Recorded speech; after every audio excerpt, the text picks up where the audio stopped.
In 17-13, a goal line stand by Detroit, denying Don Shula his 300th NFL win. We're just underway here. The Colts took the kickoff, could not gain any yardage. A broken play for Jay Schrader. He tucks it away, picks up good yardage and a first down at his own 47-yard line. Quintus McDonald finally secured the tackle. 12 yards on the play. Everybody was right but Jay. He reversed out the wrong way. Roger Craig went the other way. Roger's lost now, but Jay's quick enough with it to split people down the seams and slide in. So that kind of a broken play sometimes can mess up the offense, but also the defense. Everybody responded to blocking. Nobody to the ball. So from the 47 on the Raider half of the field, Schrader checks the defensive alignment. Hernandez to the right. Brown slotted left with Willie Gault. And Schrader scores on a timeout. You know, you shouldn't have to do that. Now, Jay can't take too much time. He can call a simple audible, but don't waste a timeout at this stage of the game. Back to the Coliseum in Los Angeles. The Raiders 1-1 after being bombed 51-3 in the AFC Championship game at Buffalo last January. And then starting the year, losing to Houston, they won last week against Denver. There's the defensive alignment for the Colts. Thompson, Davis, Hand, McDonald, Radisek and company. Good and Daniel are the corners, and Ball and Pryor at safety. In the nickel, they might use as many as 7 defensive backs.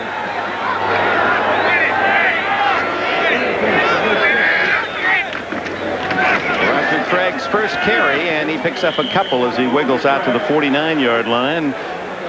Roger Craig last week took a blow over the head, 4 stitches, and even in warm-up today, typical of Craig, he's such a tough guy, and yet he always has that engaging smile. He is incandescent in his personality. He loves life. And his addition in that huddle offensively will be what Lott hopefully brings the Raiders on defense. The hope, of course, with Raider fans and Al Davis. Well, Roger just loves the game of football. He's just almost born to play it. Even practice, he just thrives on every aspect of it. Ball was down as the tackle made and now called incomplete at the 47-yard line. Now these plays have to be made by the Raiders. You just can't miscue on a 5-yard pass, and thus far this year they just haven't scored, and of course that extends all the way back through last season. And when they play these close, low-scoring games, a team like Indianapolis can score an upset with one crazy pass toward the end. So the Raiders have got to get better offensive continuity. They have to execute. They've got the talent to do it, but it just hasn't been forthcoming. 3rd down, and a long 8 from the 49. Gault in motion. Good pass protection. And he's rolling long for the tight end, Horton. And just back in time to break up the play was 36, John Baylor. And Baylor was in good shape all the way. They tried to get him isolated on Horton, who has excellent speed. There's a step there, but the ball's thrown beautifully. It's just not quite quick enough for a tight end down the field to finally extend and make the kind of play you see these wide receivers make. Just too big a man to get that kind of job done. Now that's well designed, but again, not forthcoming. Nothing coming out of those plays. Jeff Gossett now wearing number 7. 83 Verdun for the Colts at the other end. Jager, when Steve Berline traded, he wore 7. Took that number. Mickey Mantle was his idol. Been wearing 7, he said, since a Little League baseball player. Just misses the pylon at the corner of the end zone. It goes into the end zone for the touchback. The Colts will have the ball at the 20-yard line when we return, and 10 minutes left in the opening quarter. Valuable player, Alvin Bentley, injured last week in Miami, out for the year, a serious knee injury. With Johnson in motion, it's Dickerson trying the right side. Got a great block from Johnson, but elected not to use that one. Instead went outside, had the block to go inside, and the flag goes down. Looked like a late hit, well out of bounds, but not much of a hit, like a collision. But that'll cost. 5 yards on the play if Eric Dickerson. Personal foul is the call. Howard Rowe, the referee today.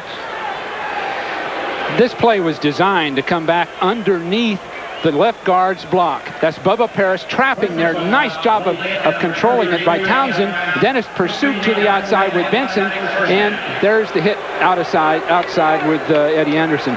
But now that play was beautifully defense because Townsend came right into Bubba Paris, cut everything off, and finally Dickerson had nowhere to go but to his own bench.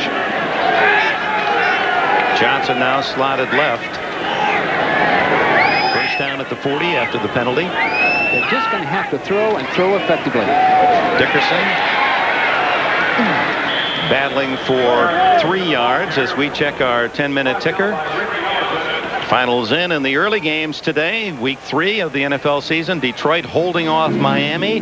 Chicago unbeaten. Giants are 1-2. Washington steamrolls Phoenix. They're 3-0. In the fourth quarter, Cincinnati leads by 2 at Cleveland. 49ers are 1-2. Minnesota winner today. And Philadelphia blanks Dallas. Pittsburgh defeats New England. And late it's the Battle of the Bays with Tampa leading Green by 1. Well, Dallas being shut out today, I guess they realize they still have a lot to learn. It takes time. Wide open was Jesse Hester, the former Raider, but George's pass was too tall. Now, George is a little bit anxious, and really there's no excuse for it or explanation for it. He has to hit that receiver because that just takes everything out. They get him open. Right upfield, defensive man Daniels stumbles and is wide open, and the ball's thrown 6 feet over his head. Now that's really tough. Remember yesterday, Jeff George told us that he's really he feels he has to throw the ball in 2 seconds. The protection hasn't been there, and he did throw it in 2 seconds. Well, Dick, you know you can't assume that the protection won't be there, or you'll be throwing wild every play. That time the protection was fine. 3rd down and 7 from the shotgun. Good protection, and through the fingertips, a catchable ball at the 50-yard line to Johnson. Now, those are tough plays to throw and catch. When you have man-to-man coverage, you have a hooking receiver. The defender and the receiver are standing next to each other by the time the ball gets there. You want to be moving so the defender is chasing before the ball is thrown. So the design of the play or the read of the pattern was just faulty, and it's not going to work. You have to have moving receivers for man-to-man coverage. Ron Stark, his first punt was 51 yards, kicking to Tim Brown. Stark, number 4 all-time in kicks, and he's dropped in a beauty, but they can't down it in time. Downfield was John Baylor. 57, 37 net on the punt. The Raiders get it at the 20-yard line. Atlanta has taken the early lead against San Diego in the first. No score in the other late games. And tonight on NBC, and it's a big night. If you're looking for something new, well, this is premiere week. A whole new Sunday lineup here on NBC, beginning with the adventures of Mark and Brian. They'll be at NASA. 2 guys taking the adventures of a lifetime. Then the show critics call the best new program of the season, Erie, Indiana. And then it's Man of the People, James Garner, Pacific Station with Robert Guillaume, and Problem Child, the movie of the week, a network premiere movie starring John Ritter. That's tonight on NBC. Ball carrier is Roger Craig, acquired as a Plan B from San Francisco. 3 times a rusher of 1,000 yards for you, Bill. Right. Roger just isn't this kind of back. Now, he was run on these kinds of plays with San Francisco, but a week ago, 27 carries for less than a 4-point average. That's tough. Here's that tilt formation. Look at all the men on the left side, a guard and tackle on the right side, and a wide receiver. 4 tackles on the left side, in essence, and the give to Craig, and he's met rudely by Jeff Herrod, number 54, perhaps the best defensive player on this Colt team. Herrod has led them in tackles the last 2 years. He's from Mississippi. The Raiders, with extra offensive linemen, have added 2 of them, stretched out their defense that time to the left, really with 4 defensive linemen plus a tight end on the left, stretching the defense.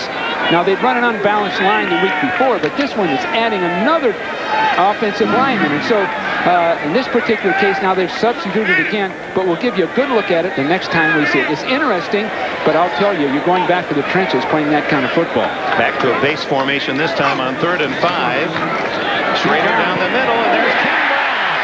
Caught from behind at the 44-yard line. First down Raiders. Chris Good made the tackle. Hood was on Tim Brown. Tim will be the third Raider receiver playing on the strong side, like a triple formation or a weak side. They want to isolate him. In this case, he gets a jump on his defender, and away he goes. Now, in the previous series, we saw Indianapolis with a hooking receiver, a pass broken up. This time, the Raiders have a moving receiver, and it works against man-to-man. Here's that tilt formation. Here comes Craig again. And he battles for about 5 yards out to the 48-yard line before Travis Davis and plenty of help can make the tackle. Now, what you're trying to get with this, you'll see 5 linemen on the right side, and they're hoping to get a seam somewhere in the defense that doesn't quite have enough people to stand up to these big 5 linemen. Now, you have 3 offensive tackles in a row, and the defense really isn't up to dealing with that many people, except you're only looking for 3 and 4 and 5 yard gains doing it. Here it is again, strong to the right. Now, Jay Schrader is calling an audible related to how they line up. There's Craig again.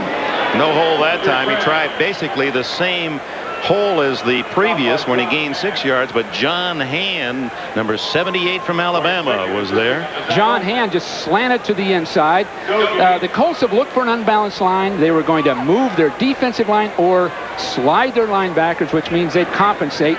And the Raiders have this kind of football, but the Raiders just can't expect to run that kind of thing down after down and go the length of the field. It's just a change-up is all it can be.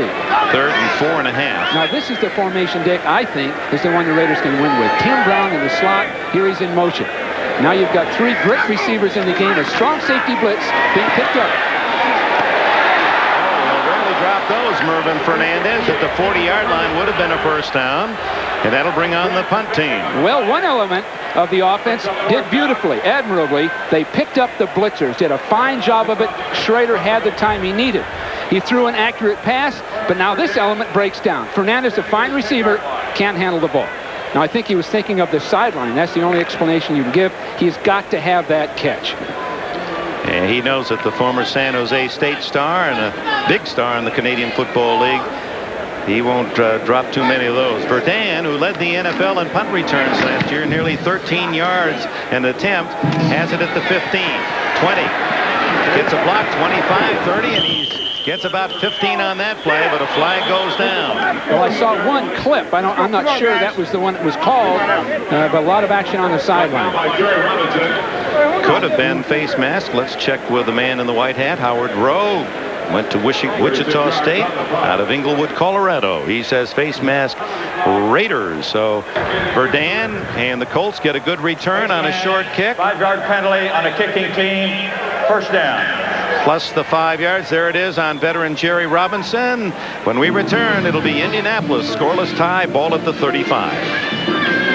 We welcome those of you who have been watching the Browns and the Bengals, the Battle of Ohio and Cleveland, on 4 Matt Stover field goals and a safety, edging the Bengals 14-13. The Browns are 2-1 and Cincinnati falls 0-3.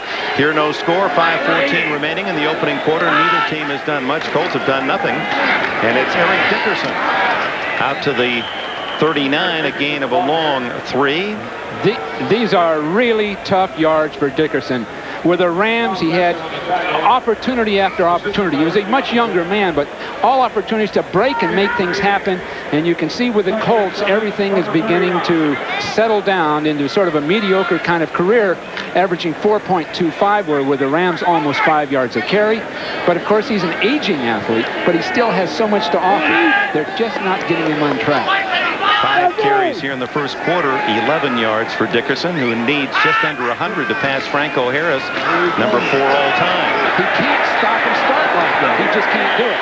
He takes long strides, a natural long striding runner with great speed and acceleration, but every time he's carried the ball thus far, he's stopped and started. And as a runner, you can't do that unless you're one of the real quick, smaller backs. He start out there, stop again, and then he takes all that punishment. But Bill, in his behalf, he stopped because Bob Golick was going to hit him behind the line of scrimmage. No question about it. They're not giving him the running room he needs. He only needs, say, blocking for the first 3 yards of the carry. From that point on, he's on his own, but he's not getting that. And that's the problem. Third and 8, George in the shotgun. Oh, yeah. Down he goes. The first Raiders sack of the day, and it goes to number 94, Anthony Smith, who was the #1 pick of the Raiders last year out of Arizona, was out for the entire year with reconstructive knee surgery. That's his third sack of this new season. Well, a number of missed assignments on the part of the Colts. They had that last week. They have an offensive line. Now, there's a man just going right by Bubba Smith, but there should have been help to that side by the center. They didn't get it. So missed assignments, changes in the offensive line just disrupt any chance of continuity. Start punting for the third time already in this first quarter. This one's much shorter. It's Brown at the 37. Tim Brown, a 5-yard return to the 43 with a timeout. 3:27 remaining in the first period in Los Angeles. See him a look at the finals early today. Winners Detroit, Chicago, and Washington. Cleveland, Minnesota, and Philadelphia. Pittsburgh and Green Bay. Not much scoring thus far this year. Have you noticed that, Dick? There have been a few blowouts, but a lot of low-scoring games. The defenses are beginning to catch up by doing a lot of different kinds of substituting, and that's what we're seeing, of course, here today also. Craig, a good pass receiver, is in motion. And Schrader looking deep down the middle for Galt. Oh, great timing on the tackle by number 38, Eugene Daniel, to deny the catch. That is as tough as it gets. Throwing that ball down the middle to Galt at about a 35-yard depth. Two safeties are sitting back there, and Mike Pryor makes a play on the ball. They're he's catching the ball right where those safeties normally would be sitting at that point in the play. And there's a little pressure by Thompson, but the ball was simply thrown too late.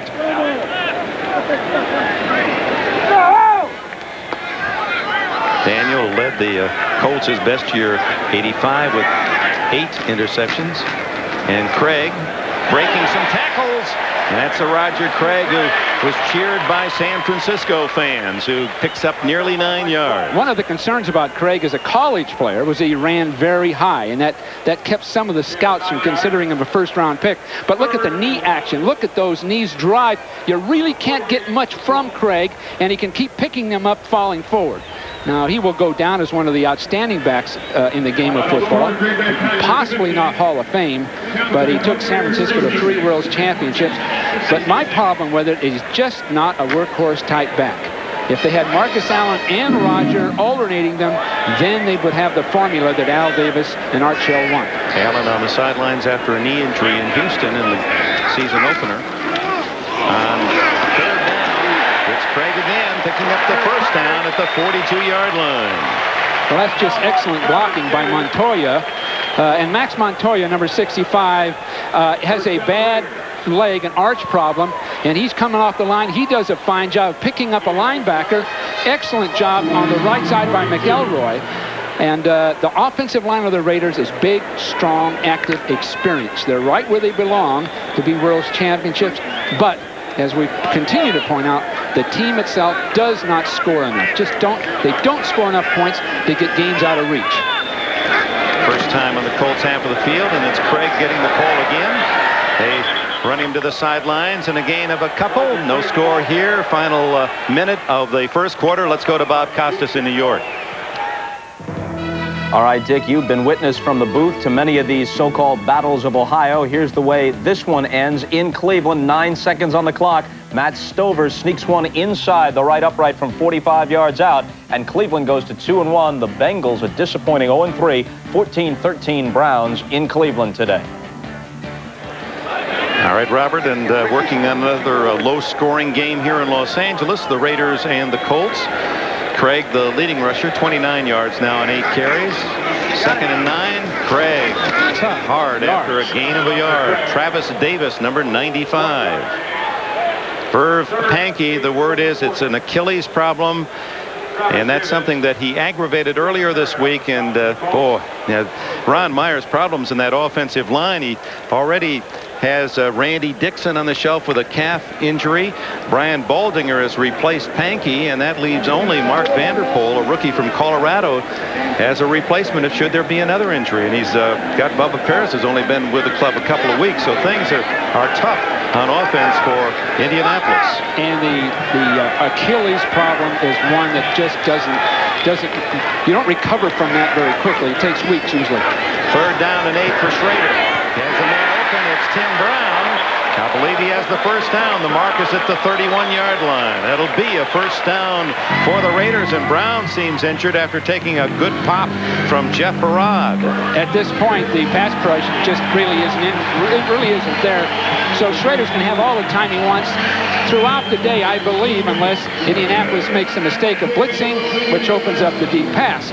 So Schrader's going to have time. It would be good to see him just untracked, throw 30, 35 times, get it over everything in sync today, so that later in the year they've got it all put together to make a run at the championship. And that's the end of a scoreless first quarter. And while we were away, there's Marcus Allen giving some encouragement to Roger Craig. Talk about productivity between those two men, over 150 NFL touchdowns. Marcus with over 90 in his brilliant career. Totally different kinds of guys. Both love the game, but Marcus, a very svelte, sophisticated guy. Roger just absolutely enthusiastic, and look at this. First down play, a flag goes down as Craig hit 3 times. Should have taken a yard or 2 loss and gains 5. Jeff Barad finally got him down. Roger Craig, I can recall our last practice of a year going to the Super Bowl. Roger just like innocently said, oh, gee, no more practice after today. Gee, I hate to see this go. Meanwhile, he's been playing football for 6 straight months, and he still wants to practice. Number 88 on offense, 10 yards penalty, repeat first down. Ethan Horton, the tight end. But Roger just loves to practice, thrives on the game, year-round conditioning, and he's one of the sweetest men, the most gentle type men off the field. Got that easy smile, a great competitor. Just a truly great competitor, and he's going to help the Raiders. Marcus Allen's going to help, but the problem is that the Raiders are still going to have to get in the end zone. Let's see what happens. They still have to start getting in the end zone, and they're not getting it done.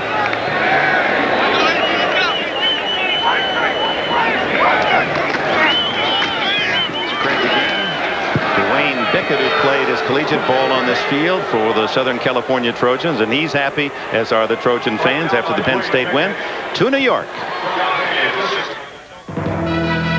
Well, Dick, so far the Jets have held Buffalo's high-powered offense in check, and they've done what you have to do against Buffalo: long, time-consuming drives. This one, 15 plays, 85 yards, capped by Freeman McNeil's 1-yard run in the second. Jets 7, Bills nothing. Ron Meyer. Now there's a guy that's under a little bit of heat, Dick, I'll have to say. Ron Meyer. Some justified, probably some not justified. Schrader on the scramble and ducks out of bounds in front of Quintus McDonald at the 36-yard line. You talk about lack of scoring for these two teams. Don Beebe, who leads the NFL, those 4 touchdown catches for the Bills last year. The Raiders team has 3 so far, and the Colts have scored 1 touchdown in 2 games. Beebe leads 2 NFL teams. They got to combine the time. Well, it's getting things in sync, but as far as Ron Meyer is concerned, he's been a gambler, a reckless gambler in the way of trading, which we can visit about, but also with his team. I think he's awfully, what's that thing they used to call it, laissez-faire? Is that what they, just easy going with his team, and sometimes the disciplines aren't there. Schrader, oh, good screen. Craig has blockers, 30.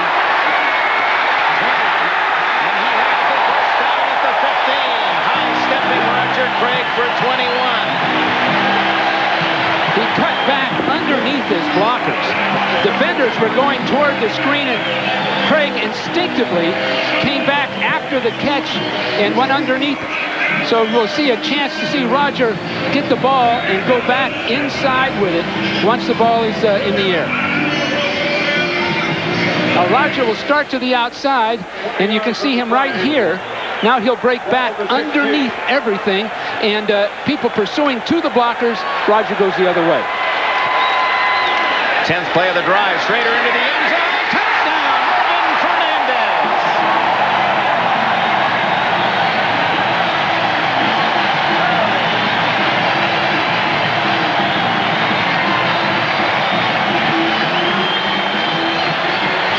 can do that.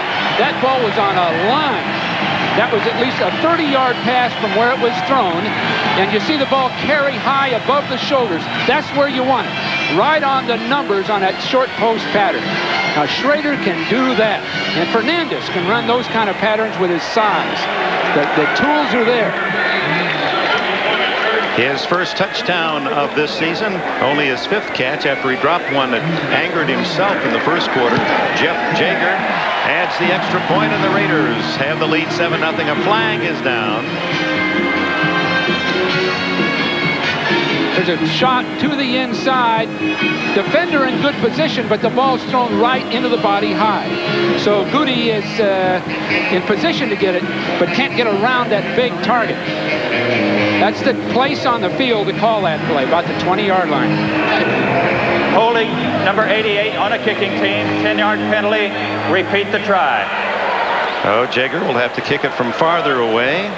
Fernandez says, yep, there's number 1, his first of this year. Last year, he had 5 touchdown catches to lead the Raiders, 52 receptions, also tops for L.A. Well, he's the kind of receiver that can do about everything. He's not great deep down the field, but he's so strong and physical. He gets himself between the defender and the ball, and he's tough to get out of the way. Plus that, he breaks tackles after the catch. 30-yard extra point. And Jaeger booms it through. Schrader's going to get excellent protection, and this is the mechanics. Right foot throwing right off that front foot, and that's the discipline that Mike White's helped him with. So he's improved. Second quarter, go 57 yards in 10 plays. Schrader to Fernandez, a 16-yard strike. It's 7-0. Jaeger kicks it off the deep man for Dan down the middle.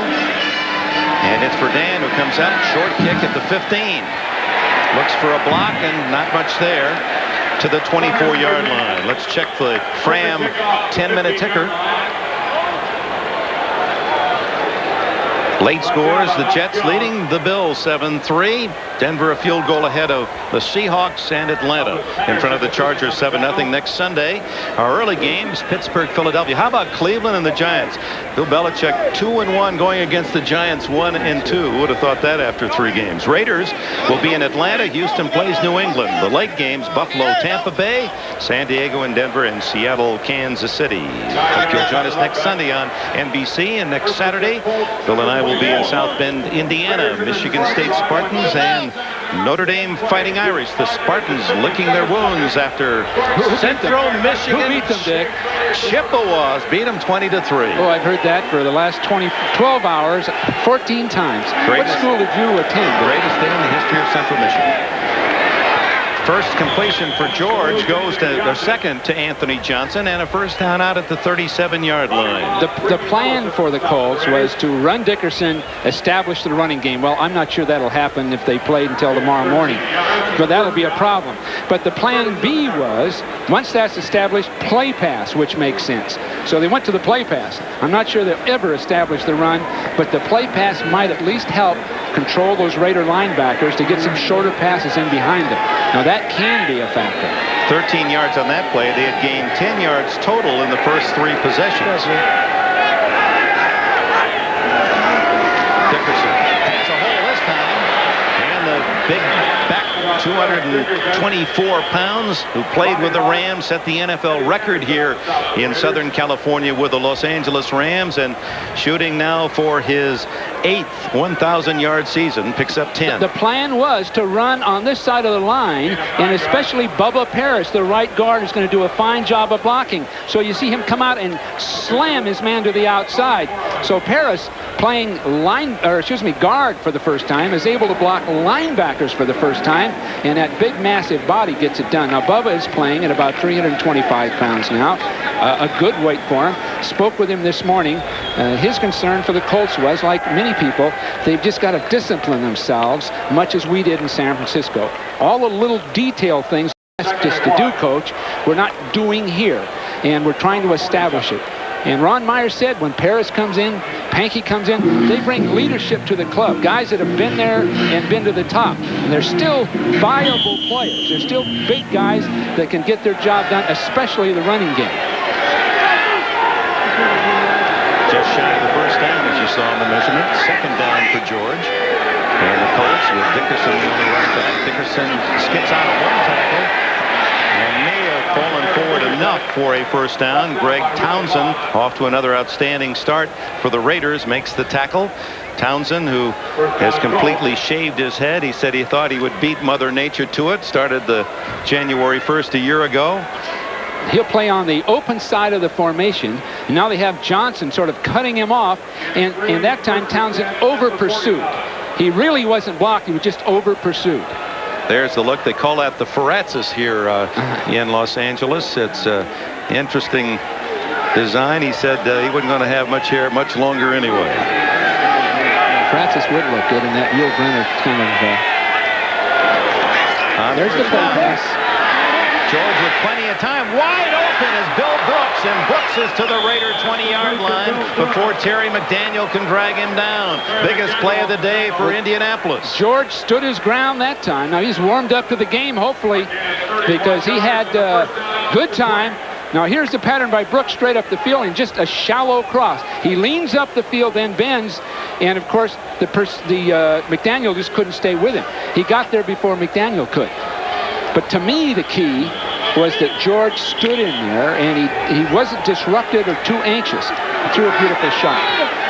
Brooks, who passed the 300 reception mark last week, he's now needs only 3 to move by Jimmy Orr, number 5 all time on the Colts list. Dickerson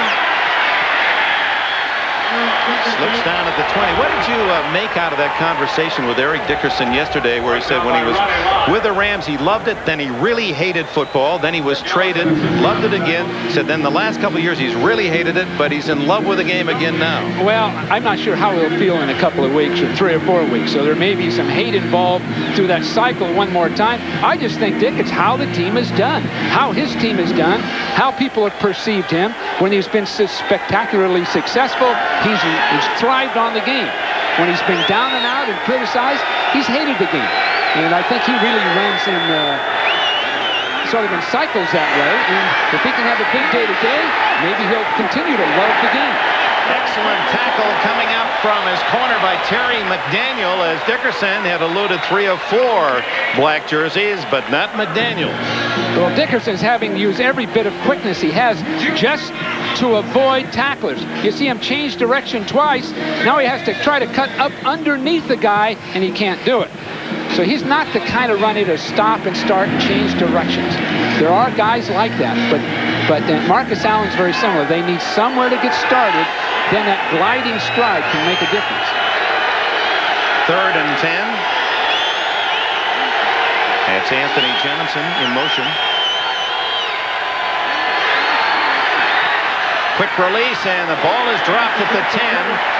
As Anthony Johnson had it, thought he was interfered, but it was a good charge from Gary Lewis, an extra defensive back, and the field goal unit comes on. Jeff George threw the ball too quickly. He really jerked that ball away because he felt pressure from his right. He jerked it away, and now it's a hooking pattern against man-to-man. We've talked about it earlier. You see, it's so tight, Dick. You couldn't get that ball in there if you had some kind of a way to traject it with a line on it. You couldn't get it there quick enough. But Johnson had a legitimate argument. Boy, Lewis did everything but count his ribs. Well, they're much more liberal, as you know, around in going for a ball. If both guys appear to be going for it. 37-yard attempt by Dean Biasucci, who hooks it wide to the left. So Biasucci has been a very reliable field goal man for the Colts. Missed 4 in the loss to New England on opening day. Came back last week in Miami, 2 for 2. His first chance today, no good from 37, and the Colts can ill afford to miss on a chance. Wide as soon as he hit the ball. And Ron Meyer told us yesterday, with the way we're not scoring, we just can't miss field goals. You don't miss them in the NFL. That was a duck hook, if you want to relate it to golf. That ball, when he kicked it, just spun left. I've done it. I mean, I've got a history of that myself. Fernandez with a catch. Daniel, the tackler, at the 26.5, a gain of about 7. Biasucci missing on one was blocked against New England, and against Miami clicked on a 48 and a 21-yarder, 2 for 2. You know, Dick, that's just losing your nerve. And George threw off his back foot on that previous pass. The hooked field goal. That's sort of losing your nerve as a team. Craig fighting forward and has the first down just across the 30. Jeff Parad makes the tackle, number 54. Late scores on our Fram 10-minute ticker. Jets still leading Buffalo. Denver 3-0, and Atlanta has added another 3 and now are up 10 against the Chargers. Bruce Coslet's done a great job with those Jets. It's not going to show up in the win-loss record for at least another year. But just to go in there and be competitive, that's what's critical. The Bills have been taking everybody apart early in the game, and to be able to lead late in the second quarter is an accomplishment for a team like the Jets. No question about it. Ron Meyer in his 6th year with the Colts. Purdue defensive back and was in New England 2.5 years. He won the favor of the Colts crowd when he came into an 0-13 season, and the Colts went 3 straight wins at the end of the year. Well, here are the Raiders with their classic 3-receiver offense, tight end in the block. Craig is the deep back. And Schrader drifting back and looking long. What a catch by Fernandez, and he's tackled from behind at the 33. You know, you see the newspaper columns here in San Francisco, here in Los Angeles and San Francisco for that matter, of how this guy, Schrader, it can be so hot and so professional in one sense, so severe in his disciplines. There's a perfect shot on what they call a fade pattern. The ball is thrown at the right time, the right trajectory, the right height when it's caught, and then Jay can have his off moments where no one can quite figure out what's happened. If they can just increase that period of time when he's so efficient, he can play with any quarterback. 38 yards on the play for Fernandez. First down at the Colt 33, leading 7-0 here in the second quarter, and it's Roger Craig with that drum major high step of his, gaining a couple. Travis Davis from Michigan State, number 95, made the tackle. He was left unsigned by New Orleans, picked up by the Colts this year. Well, there are 2 outstanding linebackers in that defense right now. Bickett, of course, who typically plays on the right side, and then Herrod, who is really the better athlete of the 2, the faster, who may have a real career. Those are the key guys. Bill, Ray Donaldson, the word we just get, broken fibula, lower leg fracture, and there's another offensive lineman, the center for the Colts. He's out. Another catch by Fernandez, having a field day. First down at the Indianapolis 20. Chris Good made the tackle. So Pankey is out, Donaldson is out, and that means that the Colts, when they get the ball, have only 5 healthy interior offensive linemen. And the kind of things they'll do will be very limited. They basically should throw more because these guys, there's less chance of injury and they can work in pass protection. But once with 5 offensive linemen, you start pulling and trapping and things of that nature, sprained ankles and those kind of occurrences come up, then you'd really be in trouble. Then you'd be looking for tight ends to play tackle and things of that nature. Fernandez with 5 catches now, as on first down they give to Craig for a couple. Michael Ball came up from his safety position, number 31, to make the hit. Art Shell, he says that he loves football on the ground, and that's why he's injected this tilt formation. He feels that it's a smash mouth football, and that when they get the healthy backs, Allen back and the big rookie from Iowa, Nick Bell at 250, that they're going to wear down the opposition. The second half will be the Raiders' half of the game. Well, they want Bell back because at 250 pounds late in the game, when there's some weariness and fatigue on the defense, they can give him the ball and he can start breaking tackles. Pretty good list of talent on the injured list. Not much this time for Craig, who gets to the 16, where it'll be 3rd and about 6. Roger has lost what you'd call a step. At one time he might have sprung that, but he's reading his blocking very well. And that time when Toya pulled and trapped, Roger was right on his hip, broke and got all the yardage the blocking could acquire for him. Well, what credentials, though, He's rushed for over 7,000 yards and caught over 500 passes in his 8 years in the league. Well, as a pass receiver, I don't think there's been anybody better in the last 10 years in the NFL. As a pass receiver, Roger Craig is absolutely the best. 36, the quick toss wide open was the tight end, and they should have had a touchdown anyway. They missed. No, it was Tim Brown who was short. There wasn't anyone within 15 yards of Brown, but Schrader had committed to go long to Fernandez, and Fernandez couldn't make the catch. Well, Schrader had made up his mind here. The coverage broke down. Schrader was looking over the top. Now, those are the things that every once in a while crop up with Schrader. That vision, that instinct, and now he sees it right away. But he's maybe 30 seconds late in the thought process. The great arm, the timing, but the instinct on occasion isn't there. 33-yard field goal attempt by Jeff Jager.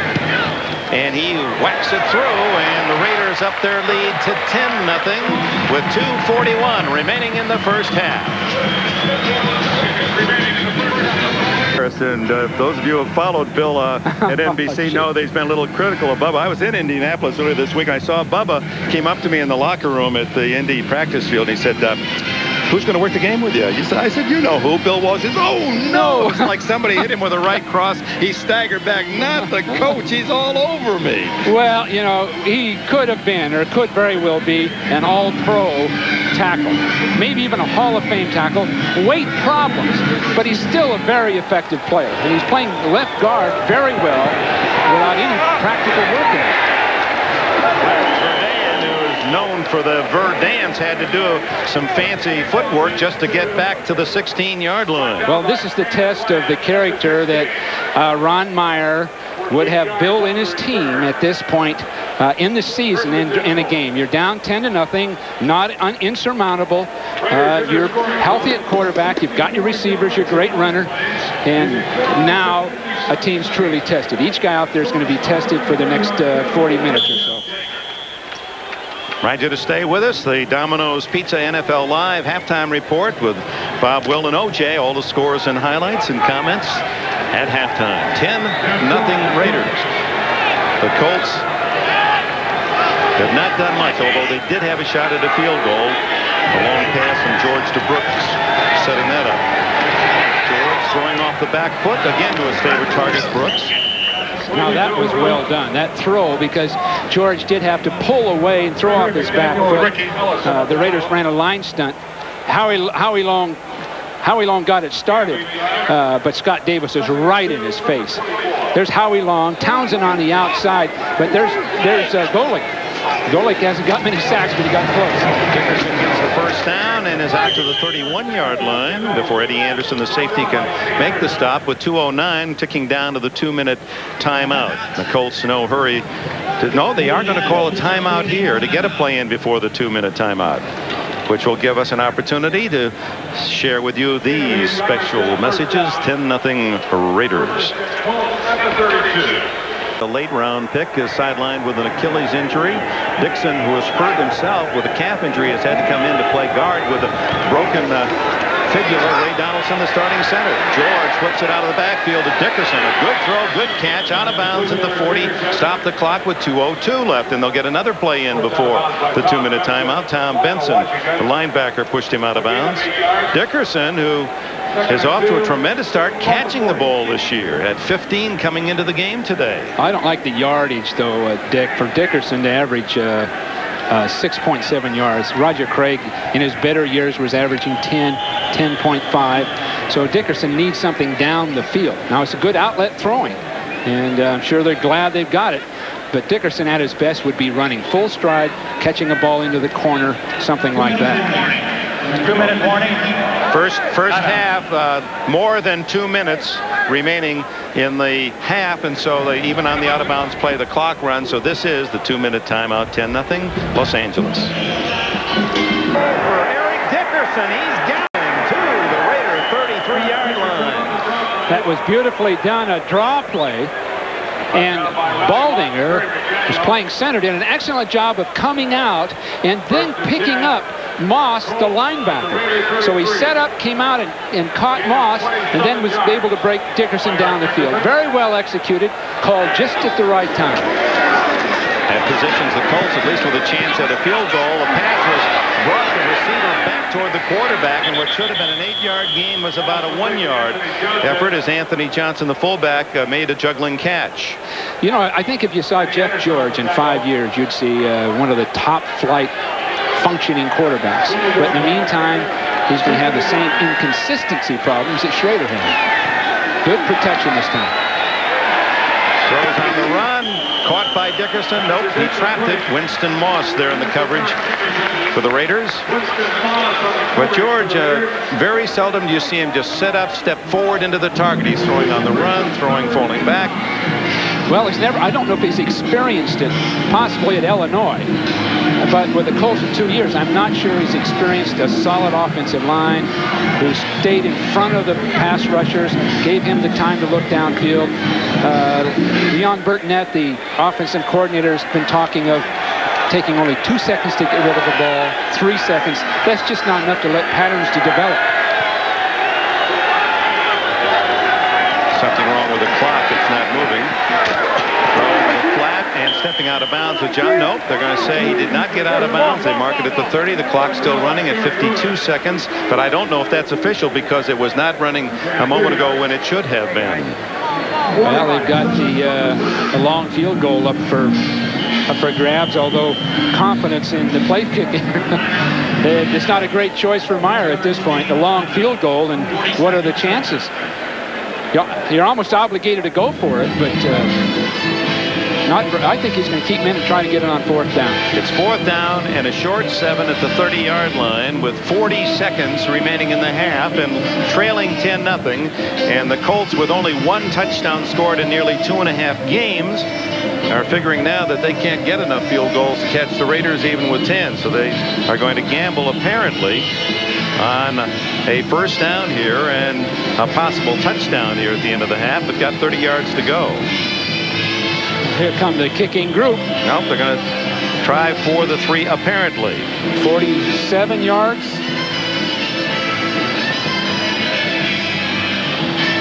Iasucci missed from 37 earlier in this quarter.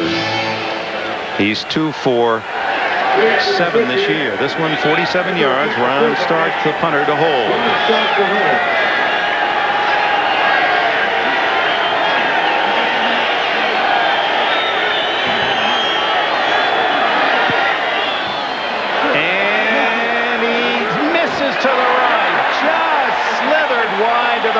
So first one hooked left, this one misses right, and a team that needs an emotional boost, and even getting within a touchdown would have helped Ron Meyer. And no, that just, what he said, nothing like a missed field goal, just feel everything sink. Well, you can start adding them up. Now that kick was not bad. I mean, that was a professional kick. It missed by about a foot. The first one was awful. It was botched, but this is not bad. At this distance, just to skim the outside of the upright. So he kicked as a professional that time. But again, it's hardly any solace for Ron Meyer. He just missed another field goal. Now they ended their drive with 40 seconds left. That really means that Dickerson could have had at least one other running play to get him closer. Schrader looking long and has a world of time to Willie Gauld at the 44, and the flag is down in the secondary of the Colts. Gauld making a leaping catch, and Schrader calls timeout. 27 seconds left. Chris Good made the tackle. Well, we've got the flag. The guess is that it was defensive holding down the field. Illegal chuck after the 5-yard distance. 26 yards on the play to Gauld, who has big numbers this year. He's averaging illegal 28. Contact, number 38 on a defense. Penalties refused. Completed pass for first down. First catch for Gauld today. He's got 2 touchdowns. 2 of the 3 scored by the Raiders prior to today. Schrader has all the timing there. There's a 4-man rush. That's to Fernandez, takes him out of bounds at the 38-yard line, and another flag is down, and they may have roughed Schrader. On the previous play, there were 3 men trying to rush Schrader ineffectively, and he had at least 5 seconds to throw the ball. It looked like he was going to have it again this time. Now you get a personal foul penalty that's going to move the Raiders into field goal range. Boy, the Colts are self-destructing. Personal foul, number 96, blow to the head, 15-yard penalty at the end of the completion. First down. Top right part of the screen. Here it comes right down the middle. Oh, gee. Quintus McDonald with a little forearm into the mask of Schrader, who tells him what he thinks about it, and that moves the Raiders inside the 25-yard line. The Colts missing a field goal in the final seconds, and now a long pass, a short pass, a personal foul, and with 22 seconds left, the Raiders are in position at least to get another 3. Well, it all goes back. It's so easy to second guess. Having been through this, I've made the same kind of mistakes. But Dickerson could have carried the ball at least 1 more time, possibly 2 more on that final Colt drive, which would have taken time off the clock, got them closer, and most likely they'd have gotten their field goal. And so those are the kinds of things. The completion for a first down. That you second guess yourself on that flight home. You start looking through the stats and through the rundown of the game. After further review, play stands is called on the field. Completion, first down. And you find that, gee, if we could have just taken more time off the clock and gotten closer, and the formula was there to do it. Colts' first penalty today. They're the least penalized team in the NFL thus far, but that one came at inappropriate time. It's Craig. Roger Craig to the 14-yard line with 14 seconds, and time called 15 seconds. John Baylor made the stop. Time for another Raider play. Well, Craig's going to come on an underneath handoff.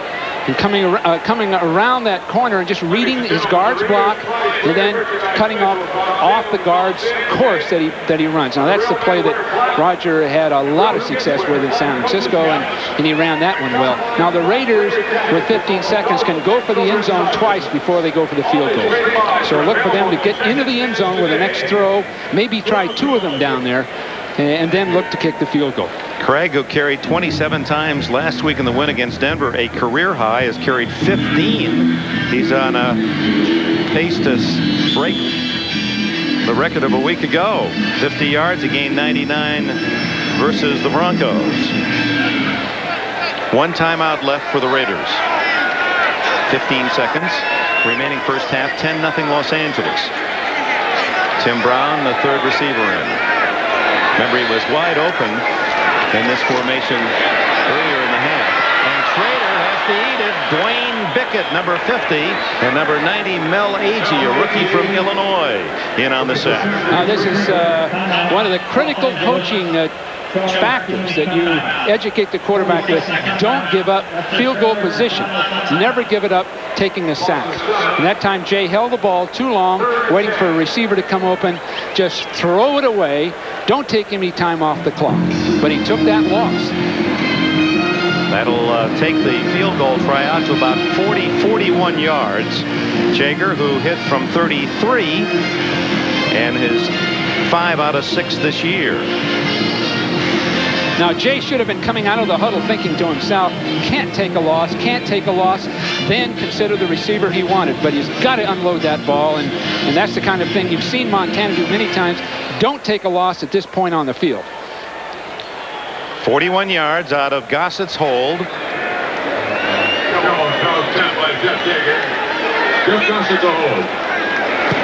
Jager's got it. Well, that was a pretty kick. That was right down the middle.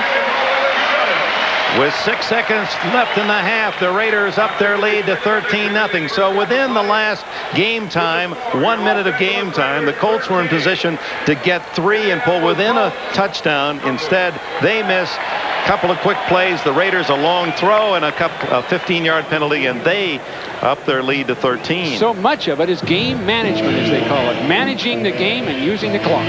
Why don't you run down these scores for us? Well, I'm surprised at Detroit. Amazing job they've done there. And surprised at Miami. Tough game, Chicago Giants. We expected that. Phoenix is going to take a while, regardless of those first two. Cincinnati, I can feel for Sam. 0-3. He doesn't have the depth they used to. 49ers, I can't tell you anything other than going up to Minnesota is darn tough. They were lucky to get out of there with a win last year. The Eagles are a little better team than people think. It all wasn't Cunningham. There are more guys than just a Cunningham. Dallas still has a lot of growing up to do. New England, good luck. Pittsburgh, I don't know. They'll improve as the year goes on. Green Bay and Tampa, two disappointing teams, really, believe me, especially Green Bay this year. You're on a roll. Keep going. Oh, look at those Jets hanging in there with 10 points in the second quarter. Denver, surprise, huh, Dick? I'm really surprised that them being able to play competitive football for all that's happened there. In Atlanta, if they win this one, they'll have trouble next week because they'll rejoice too much finally getting a win. Oh, my. Don't ask me to do that again, Dick. You were terrific. Jaeger skips it through, and it's Clarence Verdun. The 20. Clarence Verdun is Verdun.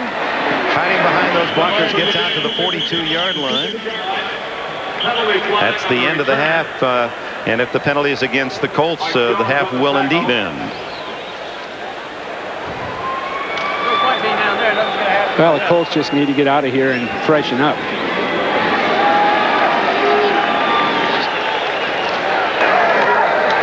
Holding on a return team. The Colts passing almost 3-1 for Los Angeles, and total yards almost 2-1. This could be a breakthrough. This 215 yards total offense, that's almost the Raider total for the year, game to game, but 152 passing. Now, if Schrader can do that kind of thing this half, the Raiders will have begun to come on track for the season. They just have to be averaging 340, 350 yards a game offensively to become champions. With the penalty, Schrader starts at his own 15 and gives to Craig, who doesn't gain an inch. John Hand plugged the hole, number 78. John Hand destroyed the blocker. Wilkerson just destroyed him and went right to Roger. Wilkerson didn't even come close to handling Hand that time. And who grew up admiring great Baltimore Colt Bubba Smith. He's a load. He's a big guy, and he can really work through blockers well. He's strong enough to take them back. Schrader, 10 for 15 in the first half for 159 yards and a touchdown. Underneath, it goes to Fernandez, who's had a field day, but only 4 yards on that catch, as Mervyn Fernandez has 7 for Art Shell today. 7 for 89 yards and the touchdown. Fernandez tried to get more than the play really accounted for. As he caught the ball, he should have turned straight up the field and got the extra 2 or 3 yards. Instead of 4, it becomes a 7-yard gain. But instead, Merv wanted to go around everybody, and as you try to lose ground to circle outside of people, most often they catch you along the way. Fernandez out to the right. Tim Brown in there, slotted on the left side. Gold far left. 3rd and 5 underneath, and almost a juggling catch by the tight end Ethan Horton, broken up by John Baylor, former Southern Mississippi star. Well, Horton's going to have to handle those. Horton, a former running back, a good running back, converted as Al Davis has done so well with so many of these other people, Todd Christensen in particular, but not a great blocker. And one of the reasons the Raiders have gone to this tilt offense is they haven't felt that Horton could take Bickett, who's been playing over him one-on-one. So early in the game, you saw the Raiders add those linemen. I think you'll see it again as the Raiders try to control the ball toward the end of the game. They'll go to their tilt formation to do it. Gossett punts. A low liner that Verdun can't get to along the sidelines, and it kicks out of bounds. Good kick by Gossett to the 28-yard line. A kick of 52 yards, no return for the former baseball star at Eastern Illinois. The finals, Lions, Bears, Skins are winners as the Hertz 10-minute ticker Also shows the Browns by 1 against Cincinnati. Minnesota over the Niners. There are people that say the Skins and the Bills at the end of the year, and that's probably not a bad projection. Joe Gibbs does a great job of week in and week out playing good, solid football. He'll be there in the end. Now the Colts, absolutely ravenous for some points.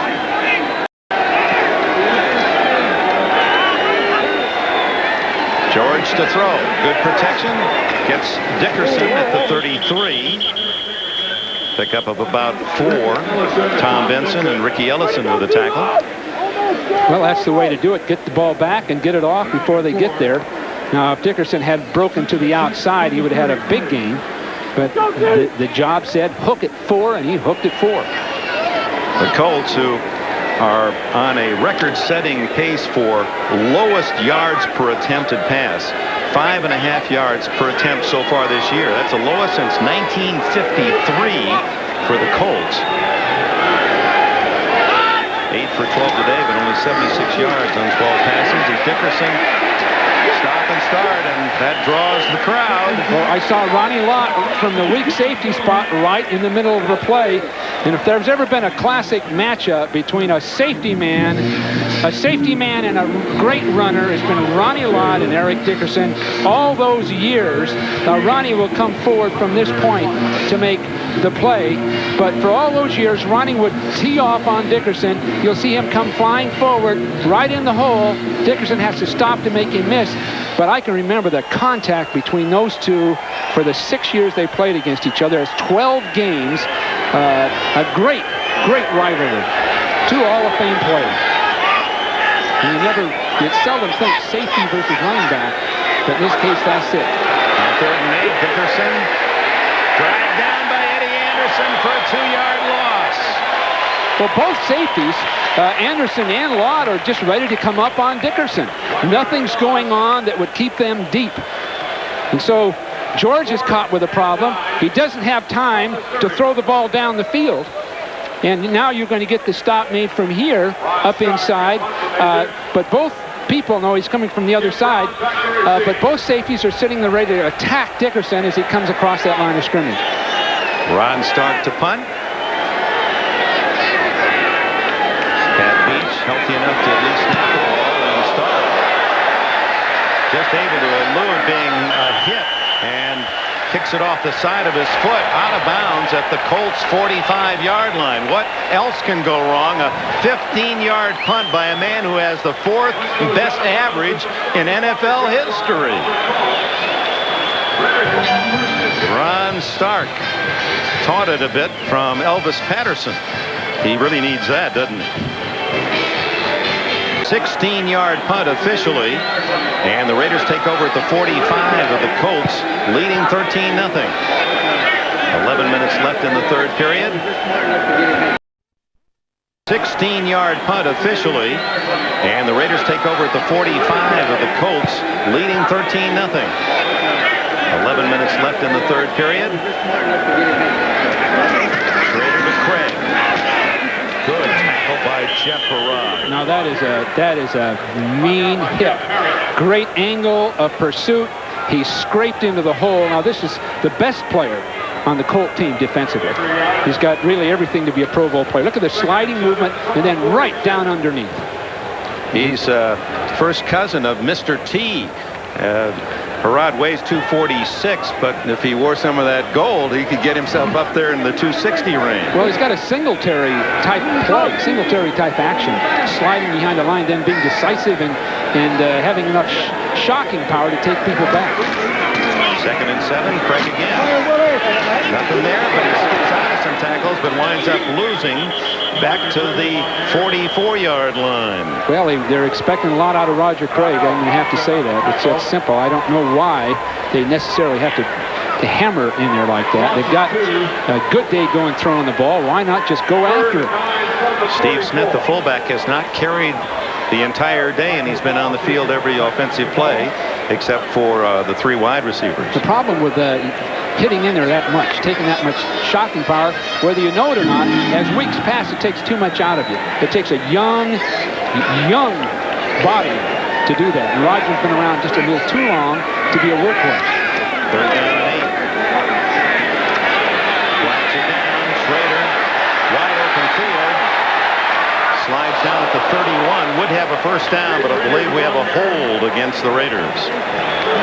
13 yards for number 13 on the scramble.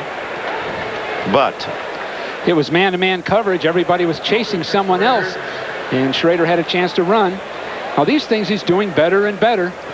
I think he's got a lot of people that root for him. They want him to do well. Holding number 76 offense. 10-yard penalty. Repeat 3rd down. Wisniewski will be in front of his guy, arms around. I think he, I guess he held. I mean, he had both arms around, but I didn't see any grasp.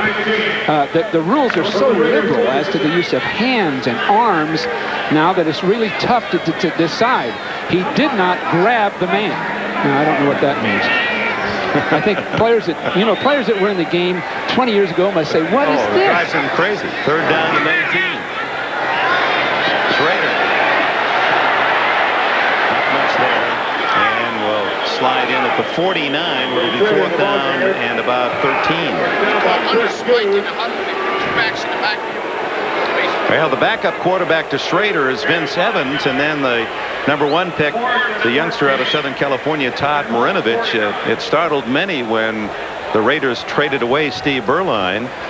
So there's no serious backup to Schrader. There's no quarterback struggle here or controversy. It's all Schrader. I'll tell you this, Art Shell really likes Marinovich. I mean, there's talk of trying to find ways to get him in a game because they know he is the future. And at this point, he looks so good in practice, they think, why not play him in a game?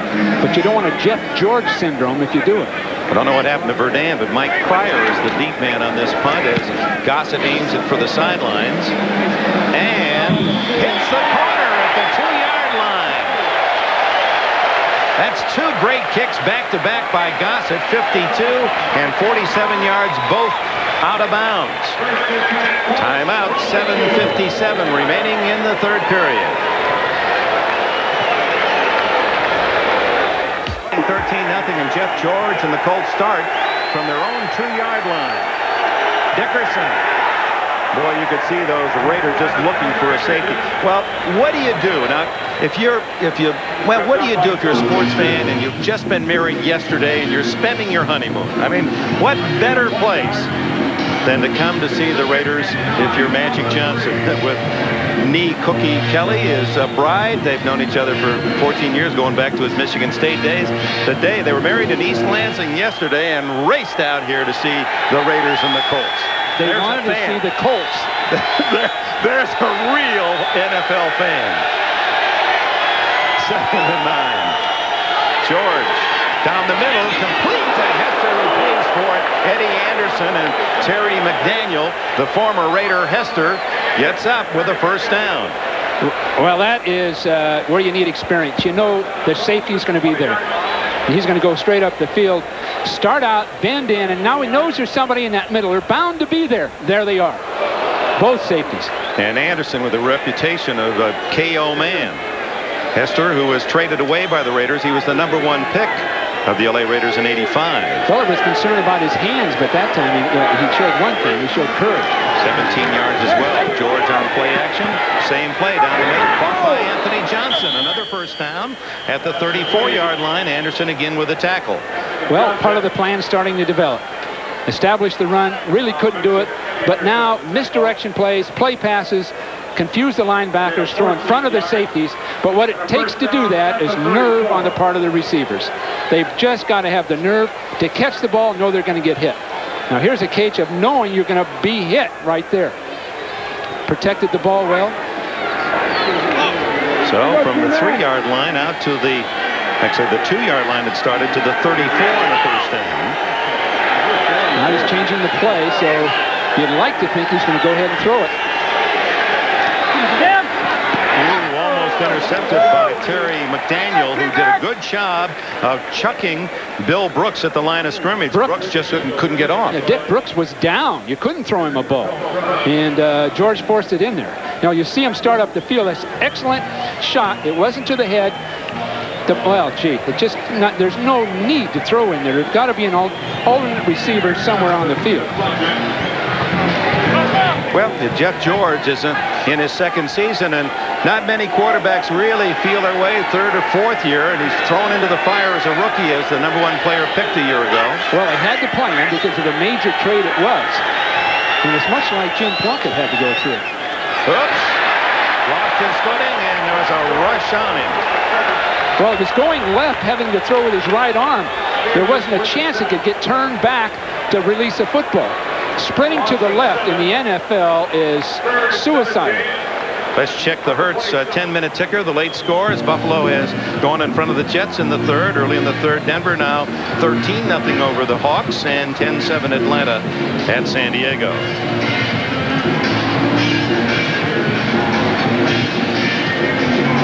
Ron Meyer has been looking for the formula. Just looking for the formula. Boy, it's a tough one to get. He's taken a lot of chances, risks in trades, and not all of them have turned out. 3rd and 17, the draw, and don't know if they ran maybe a delay of game. Didn't get it off in the 30. Delay of game offense, 5-yard penalty, repeat 3rd down. There won't be a draw this time, I'll guarantee you.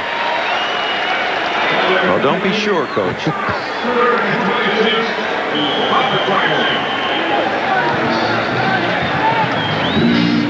22-yard line, 3rd and a bunch, about 22.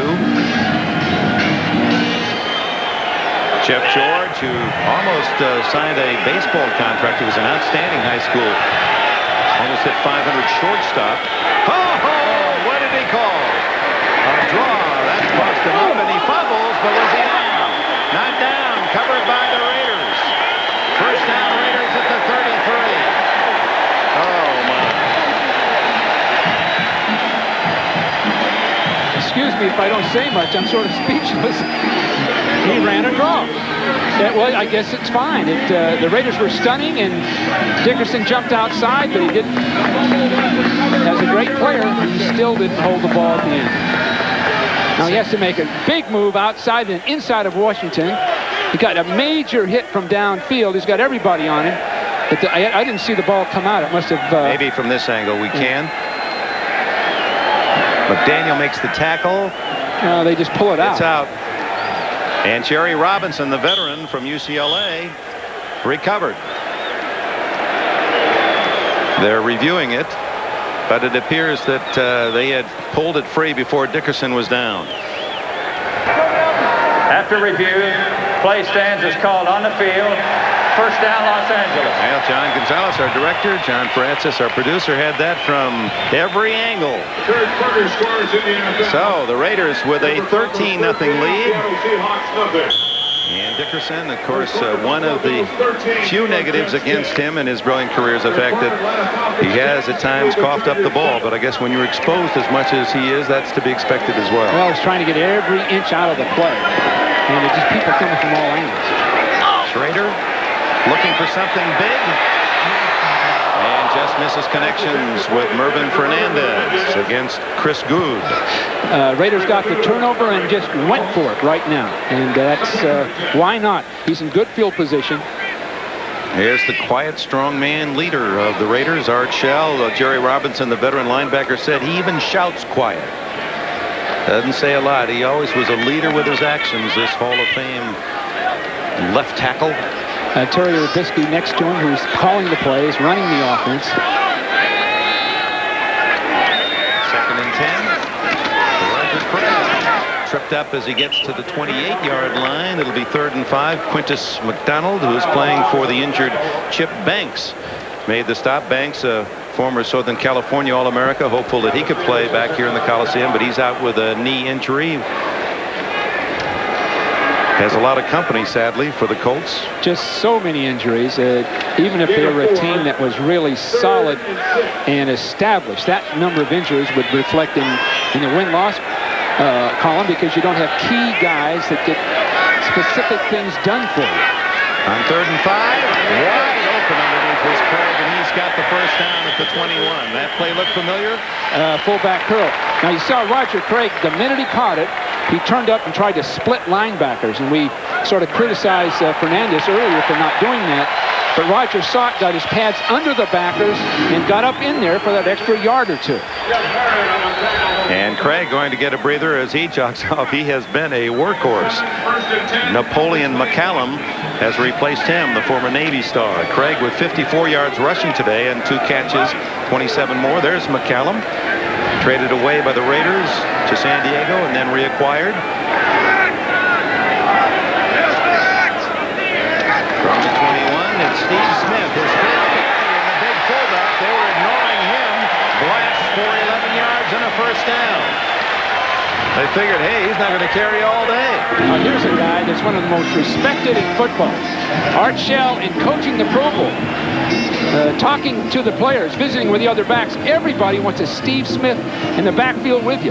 Now, it's not necessarily for doing what he's just done. It's the blocking factor. But here he makes good decisions. Now when he has to, he just turns it down and gets what he can to finish the play off. Just inches away from the 10-yard line, so this is not 1st and goal. Leading 13-0.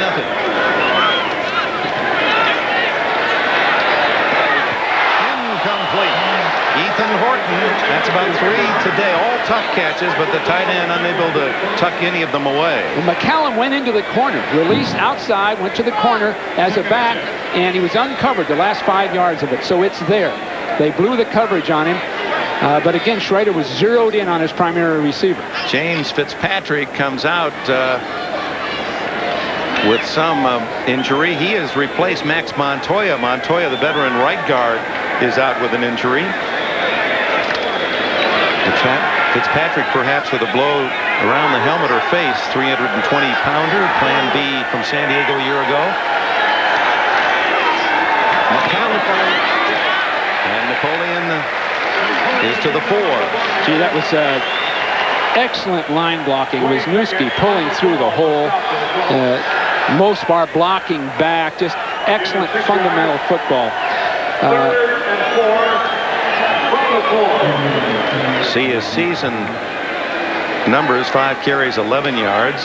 Gets about 6 on that one.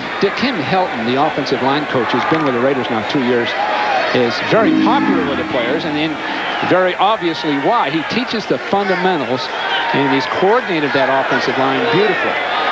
He's much like Ollie Spencer, who once was really one of the great offensive line coaches in the game. He has been the one shining light on this Colts roster today. He has played outstanding from that inside backer position. So he simply blitzed, and the gap wasn't blocked down to. The left guard, Wisniewski, you would think would have seen that and stepped down to pick that off. So typically what they do is have a gap call, which means here comes the blitzer. And they didn't communicate. Kim Helton, I'm sure, is going to have to visit with him about that one. That's his 2nd sack of the season. Had one last week against Miami. The leading tackler, Herod. And Jaeger looking for 3 for 3 from 33. Hits it low, but drives it through. So Jeff Jaeger is now 7 for 8 this year. 3 out of 3 today. 16-0 for the team of Al Davis.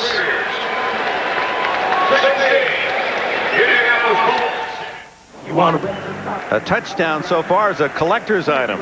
Indianapolis with 1 in 3 games, and the Raiders with only 4. But the Raiders with enough other opportunities, and they lead 16-0. Jaeger to kick it off. Ron Meyer seems so hopeless as you look at him across the way.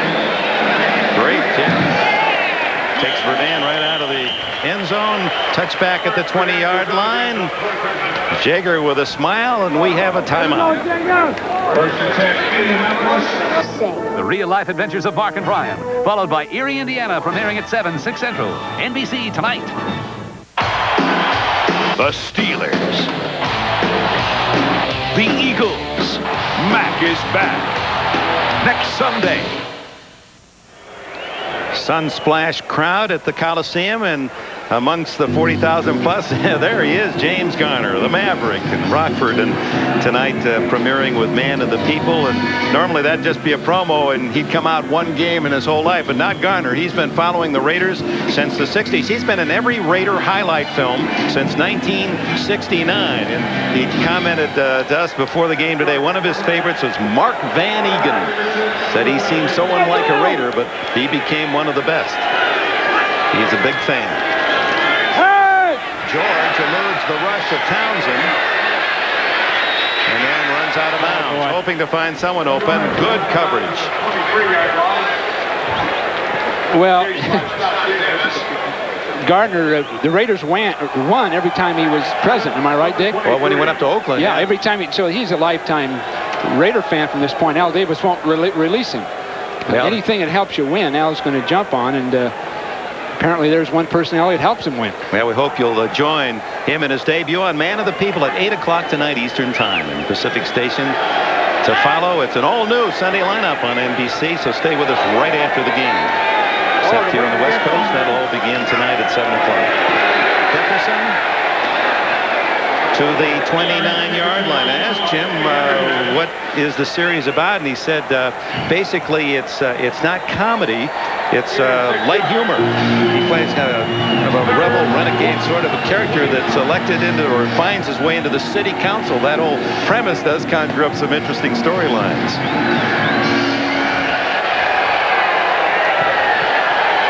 Just kind of wonder what he'd do with the Colts situation. That's hardly humorous at all. Yeah, bring humor to that would be a gift.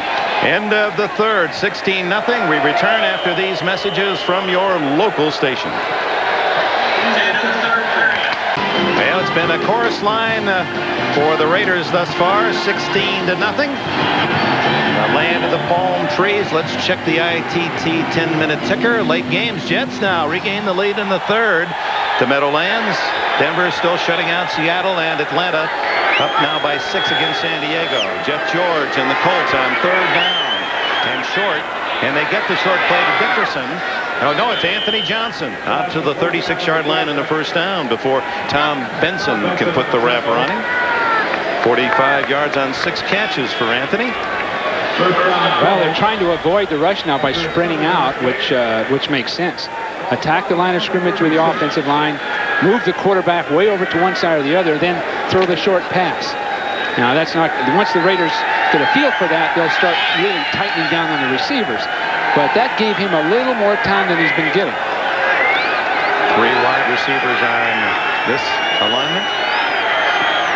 George guns it, complete to Brooks. And Brooks has another first down at the Indianapolis 48. Terry McDaniel, the tackler, a gain of 12. By all reason, the game should be totally out of reach right now for Indianapolis. The way it's gone, the Raiders should have, say, a 24, 28-point lead. But again, failing to score the touchdown is going to give Indianapolis a chance to get back in the game. Just one score, and they're back in this ballgame with 14 minutes left. Brooks' catch was his 303rd as a Colt to tie the great Jimmy Orr #5 all time. And there he goes, tumbles the ball. The Colts recover. Howie Long with a sack. And let's get the Colt that at least was in position to fall on the ball. It was Randy Dixon. Howie Long just overpowered Dixon and took him right back into the quarterback. You see him just taking Dixon right back to the quarterback, and there's Howie Long. Now the ball should have been thrown earlier, but it's so hard, so easy to criticize all this. Dick, I don't know what I'd do at this point with the Colts other than just do the best you can, let everybody get healthy, try to get them all healthy, and then make a move at the end of the year, which Myers has been able to do throughout his career. The later stages of a career, he comes on strong. Saw Bob Golick Out of that nose tackle position as they bring in some extra pass rushers. And George calls timeout with 13:20 left in this game. All Los Angeles, 16-0 Raiders.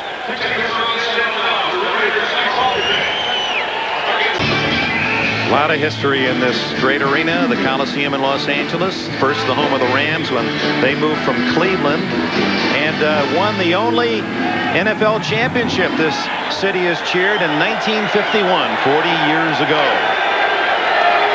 2nd and 22 for the Colts. Screen it to Johnson. Gets a block, gets another.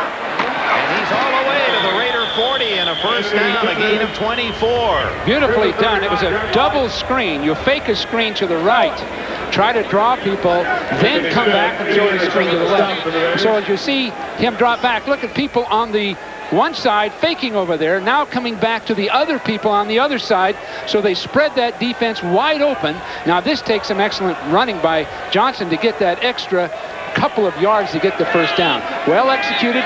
The Raiders were fanned all over the field by the time George threw it. 7 catches today for Johnson, 18 in the first 3 games. Draw play to Dickerson. He can't get out of the backfield as Bob Golick makes the tackle. 16-0 here in Los Angeles. Now to New York and Bob Costas.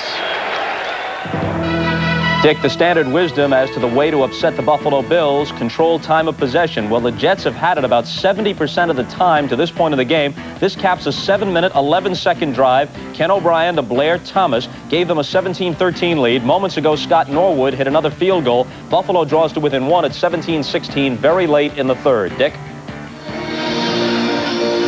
All right, Bob Golick, 12-year veteran from Notre Dame. He said that when it's over for him, they're going to have to drag him off the field by the ankles. My fingers will be digging in the turf. Look at that face. And they say that nose guard position is tough.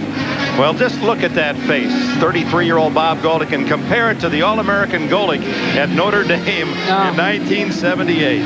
You think this game doesn't take a little wear and tear on you? It's like that Spencer Tracy and Jekyll and Hyde. My God, what a difference. But he says he's prettier now, and it's all in how you perceive yourself. Well, he said how he did at Notre Dame, having spent time there, he must have just been just beneath the law all the time. Bob Golick with a great football tradition. Meanwhile, Bubba Paris, another of the walking wounded for the Indianapolis Colts, and Mark Vanderpool, the rookie from Colorado, has replaced him. And poor Ron Meyer, he just doesn't have any healthy linemen. He's playing with a rookie, a man who shouldn't be playing today, Dixon, who's injured. That's all he's got left. George.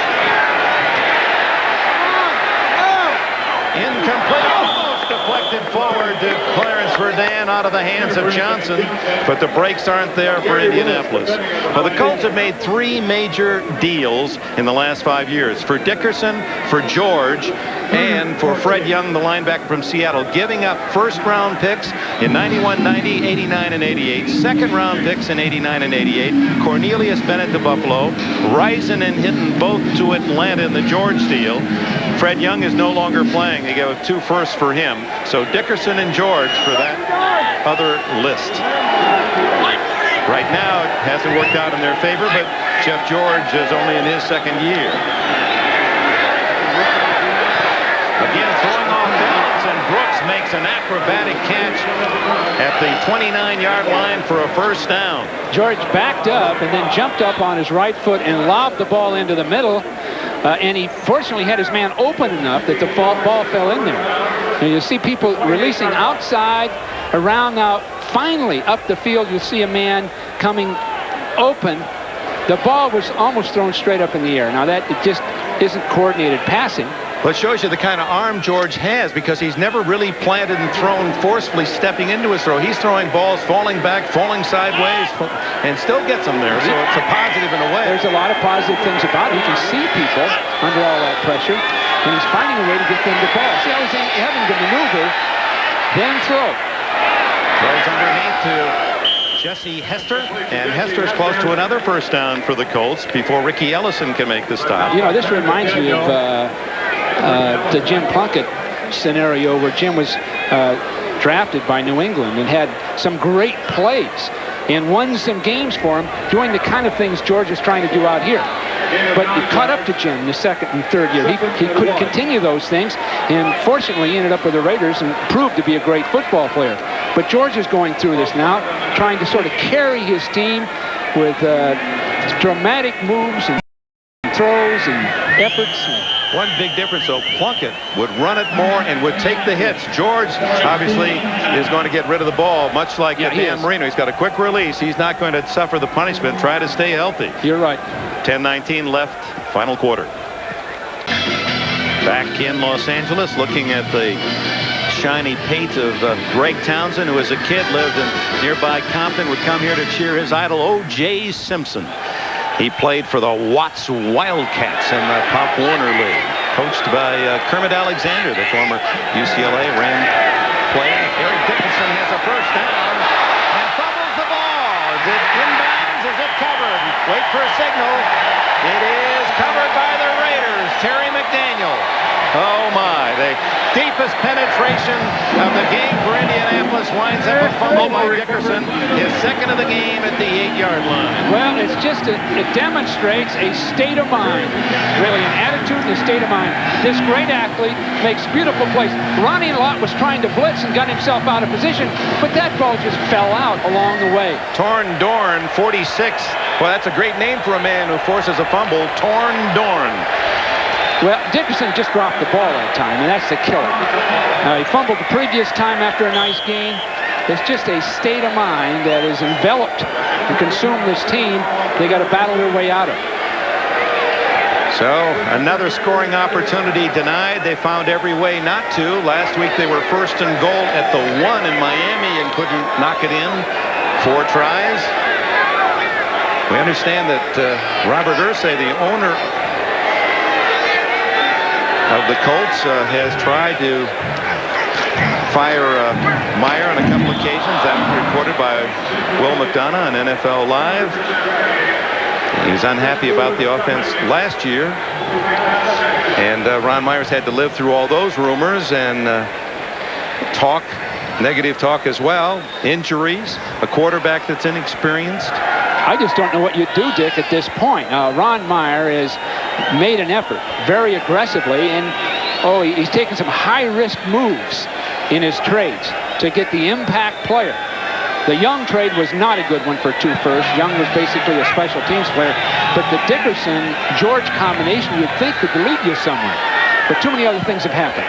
Sam Grady in the game, a long ball trickle to give to Napoleon McCallum, and McCallum is out for about 8 yards to the 16-yard line before tackled by Donnell Thompson and Michael Ball. Donnell Thompson, number 99, chatting with him yesterday. He owns a couple of McDonald's restaurants in Atlanta. He said, talk about an education. I've learned everything from cleaning the restrooms to going to the bank. 60 hours a week in the offseason working. I don't know if there's an NFL player that even borders on that kind of commitment to something else, but it does work out. By the way, here's the South formation, another form of it, with an extra offensive lineman in the game on the left side, and Schrader is now audibling as to where to run the ball. To the left side to McCallum, and he has a first down, I believe, at the 19-yard line as we check the ITT 10-minute ticker. Jets by 1, and what is developing as a classic game in New York. Denver apparently will make it 2-1. Atlanta still hanging on at San Diego, but the Chargers a touchdown away from their first victory for Dan Henning, another coach that is walking a tightrope. Well, Bruce Coslet, if he can pull that off with the Jets, he'd at least be coach of the week. People were saying the Bills could not be stopped, and apparently they're being slowed down somehow. First game away from home, that does make a difference. McCallum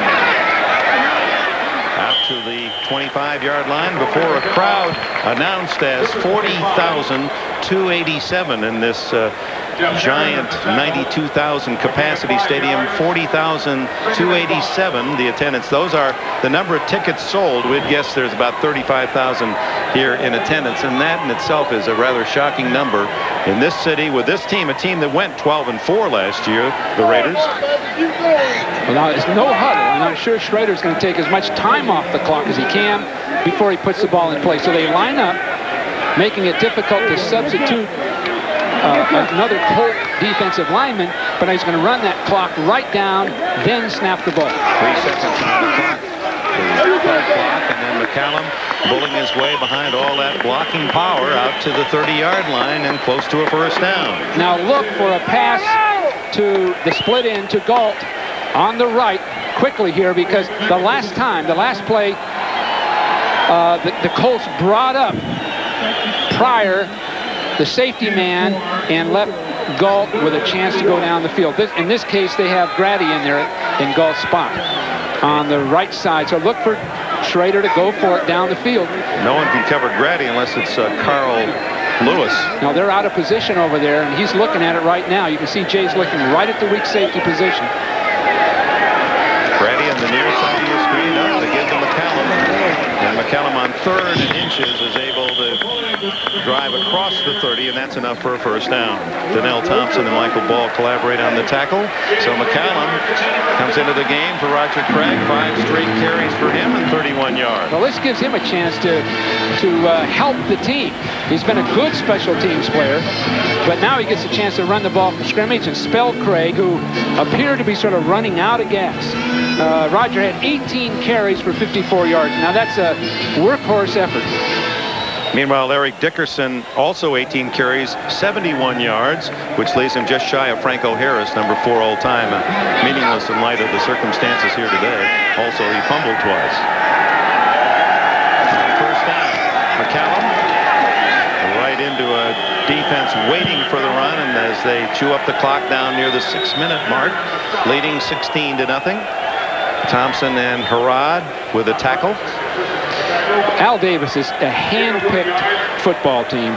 Right down the line, every player Al has taken, signed, drafted, traded for, Plan B. Every one of them he's taken for a specific reason. So it's a hand-picked team that's taken some years to develop, and this is the year they'd expect to take it all. Still 13 seconds on the play clock. 11-10, so Schrader looking to the far end of the Coliseum, playing that time wide.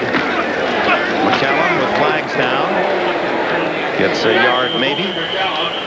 Radisek and Harrod in on another tackle. This young man from Birmingham, Alabama, number 54, played his college ball at Mississippi, was a 9th-round pick 3 years ago, and has developed into one of the top linebackers. This is a real Pro Bowl talent. He gives you a Singletary kind of play because he can go quickly to the hole. Number 73 offense, 10-yard penalty, repeat second down. Singletary's type size, he's heavier, but he's 6 feet tall. About 20 pounds heavier than Singletary, but he's quick enough to get to the hole before the blocker can get off the line and make contact with him. So he's basically unblocked because of that quickness. Led the Colts in tackles the last 2 weeks and the last 2 years. Now there are some athletes on this Colt team. Dwayne Bickett is a Pro Bowl type athlete from Southern Cal here. Big, strong, strapping guy. Hand is a load. Thompson's a load. And so there are athletes. It's just a matter of injuries and then getting it all put together. On second down and long, 19 to go. Schrader underneath to the rookie tight end Andrew Glover from Grambling, a 10th-round pick, former basketball center, 3-year starter with Grambling. His first catch as a pro, so that short yardage, but meaningful to young Glover. Is Roger Craig, a man who knows how to win, helping his new club, the Raiders, to a 2-1 start this year, running for 99 yards last week in a tough win against the Broncos, and carrying most of the load as the Raiders build up a 16-0 lead today. Now only 4:22 left. 3rd down and 8.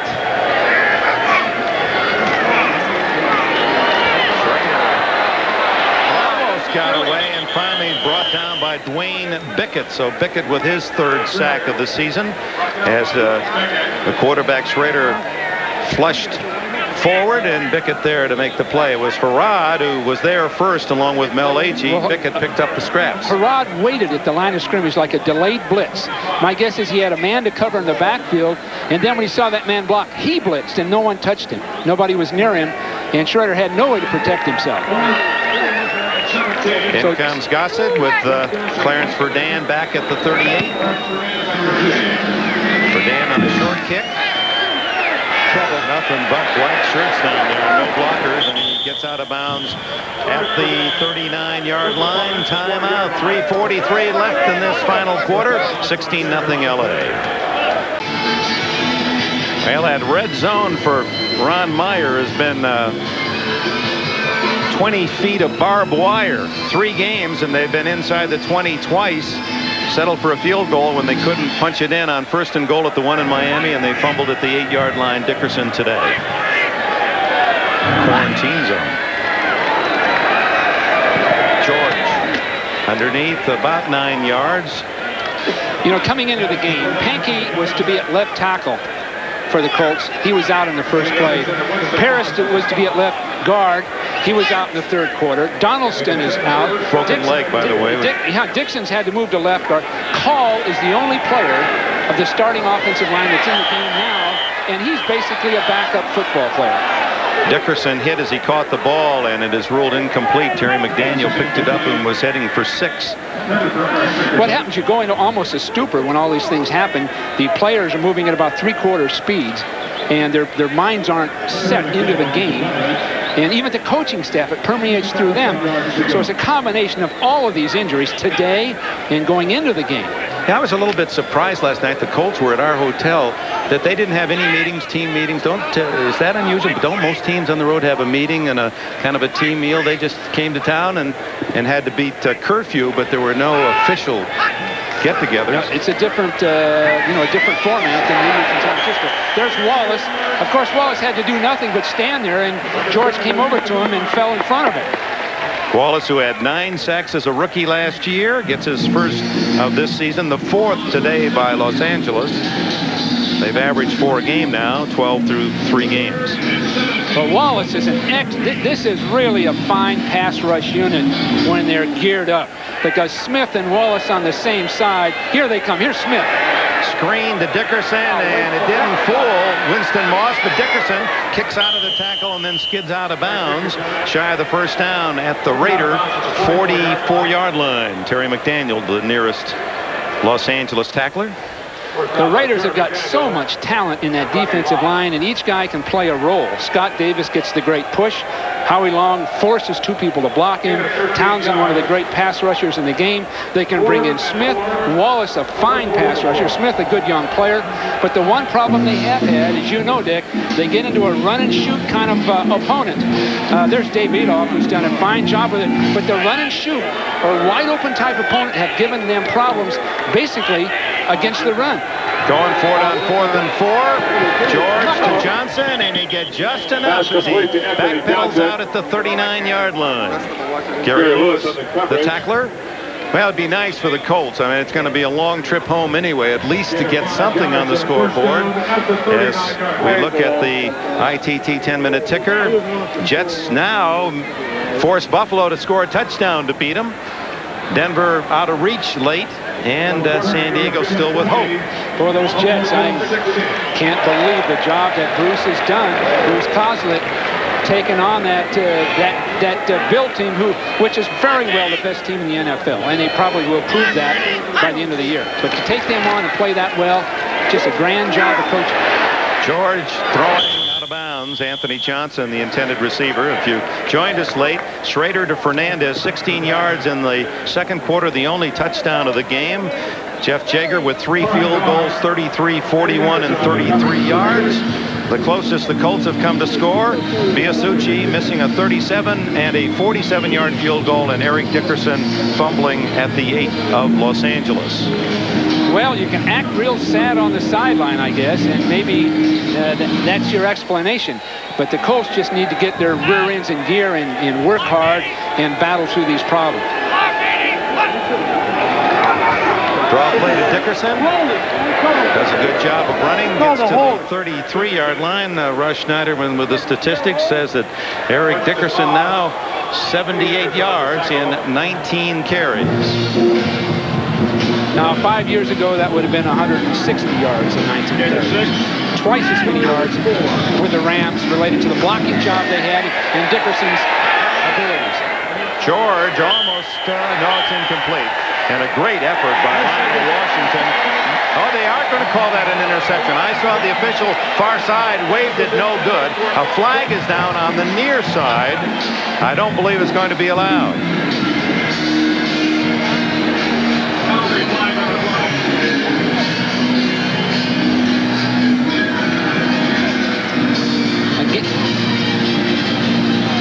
Well, look at Washington. Looks like an interception. Now, again, you're throwing to a stationary receiver against man-to-man coverage. Defender and receiver standing next to each other, both fighting for a ball. No, that ball was on the ground as he caught it. He did not catch it off the ground. Holding. Defense number 46, 5-yard penalty, automatic first down. Moot point since the penalty gives the Colts a first down anyway with 2:11 left, and the only drama remaining, if one could exaggerate and call it that, is if the Colts can score.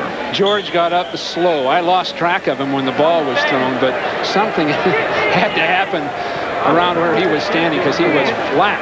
You talk about how statistics and numbers are misleading. You look in the paper, you read Jeff George, 18 for 26, 202 yards. Those aren't bad numbers. They look good. They look good as the year's concluded. George running for his life again and throwing back across the field, complete. Another catch for Anthony Johnson, who had 11 in the first game of the season, injured his ankle, didn't play against Miami, and has come back with 10 today. Timeout. Well, the smiles belong to the Raiders. Ricky Ellison, one of your former players, and Dave Adolph of the Raiders said there's no one with a better work ethic than this guy. Talk about Lott and Craig and all the rest. He said Ellison, boy, what a model. And it's a working family. His wife, Sheila, has authored 4 books. This one is for kids 2 years, children 2 years and up, 365 days of creative play. And I thought, you know, in terms of taking to football, here's there's a magic wand, and that might work. I'll tell you, if Ricky had anything to do with it, it would be running into each other. Get through. That's the game. Run into each other. Line them up. Jeff George and the Colts. A screen to Dickerson with room to run. 15-10. Down at the 6-yard line. So with 1:50 left, the Colts again are inside the 20, the 3rd time all season, looking to break this shutout.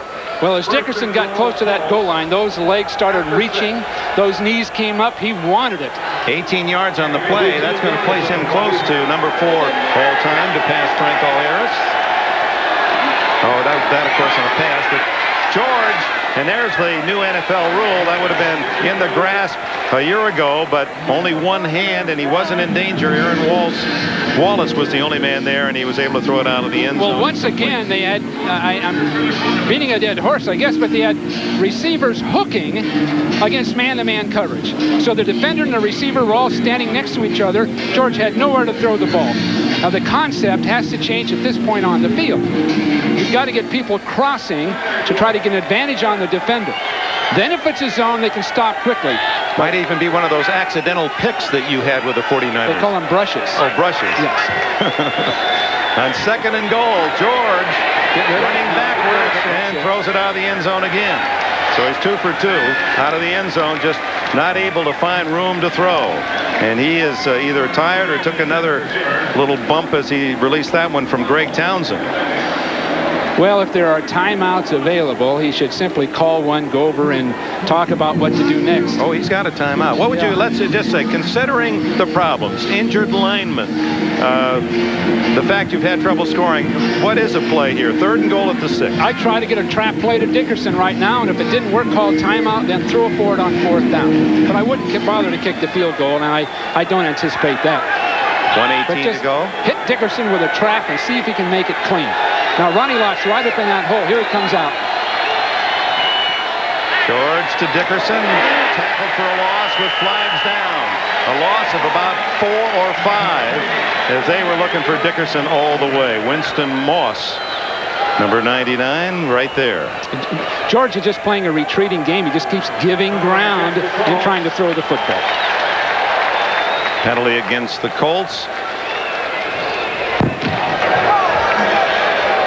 Holding offense, penalty decline, bringing up 4th down. Well, now they've got to go for it again. You might as well roll out or sprint out to the outside and try to hit a scrambling receiver down in the end zone. That's about all they're really going to be able to do.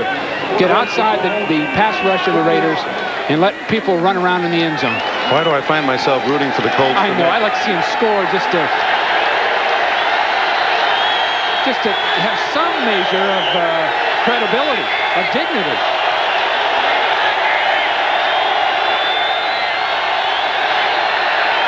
Now he's scrambling, so he's got a chance.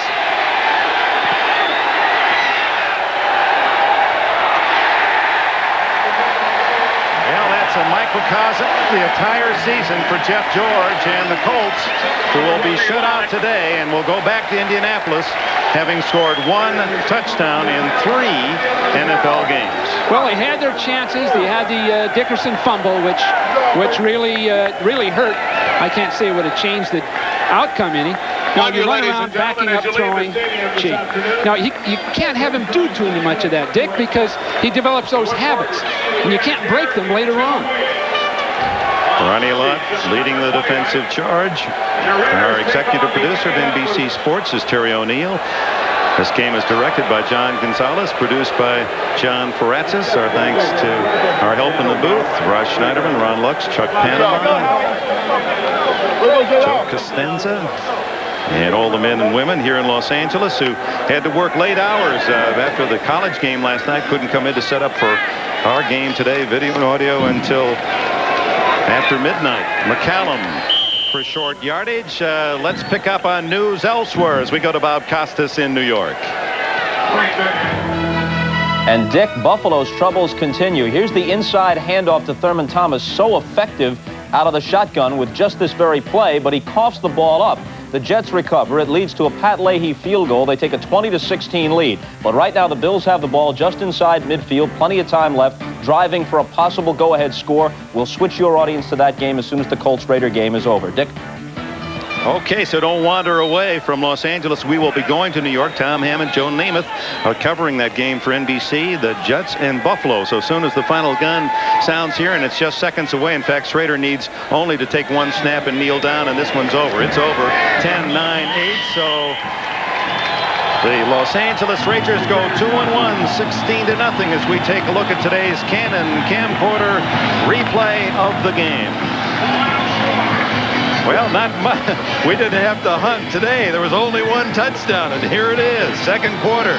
Jay Schrader finds Mervin Fernandez on a slant in the end zone. A perfect connection, and the touchdown for the Raiders. That's all they needed in this 16-0 victory. So one team will go celebrate a 2-1 start this year. The other team in disarray, 0-3. Now we go to Buffalo and the Jets, Joe Namath and Tom Hammond. From Giant Stadium, the Jets leading the favored Buffalo Bills 20-16, 7-11 left. Welcome to those of you who have seen the Raiders blank the Indianapolis Colts. Jim Kelly in the Buffalo offense from midfield. There's Thurman Thomas with his 11th catch of the day. Mo Lewis makes the tackle on Thomas after he gains about 6 yards. Once again, the Jets are playing loose. They're forcing the Bills to throw the ball short. The Bills don't mind that as long as they keep moving the ball and get some points. Tom Hammond and Joe Namath at the Meadowlands, where the Jets have controlled the football, keeping the Bills offense off the field for the most part. But they only lead by 4. Thomas surrounded. Penalty marker down as they threw Thomas for a loss of 2. But a flag on the play. Paul Fraze makes a big defensive play for the Jets. Hold against the Bills. Coach Levy's got to be wondering what else can go wrong here. The Jets are shuffling some fresh defensive linemen in and out. Fraze in there, Gunn in there, the young rookie. They're keeping the defensive linemen fresh. Bruce Coslett's game plan has clicked holding, so far. Number 67, offense, 10 yards, still second down. All-Pro center Kent Hull, the Mississippi cattle farmer, being called for the hold on that play. A costly penalty against the Bills. And Buffalo, 55 yards in penalties. The Jets have weathered 104 yards in calls. Second down and 15. Kelly's flutters one, and it gets to the receiver. Good for a first down. That is James Lofton that makes the catch. That pass looked bad from the outset.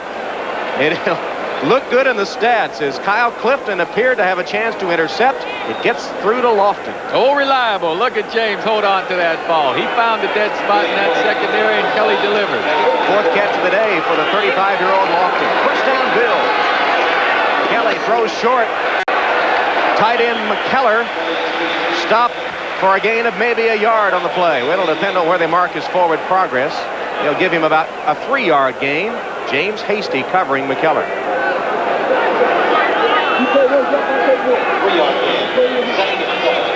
5:40 left. Jets up 20-16. Blitz. Kelly dumps it off to Wright. Wright with blockers on the screen gets it to the 30. Only a gain of about a yard and a half. Loggeman and Washington getting to the flat quickly to break up the screen pass. Jim Kelly, who's had a bad left ankle, limping a little bit as he got up there. Here's a third down play, 3rd and 6.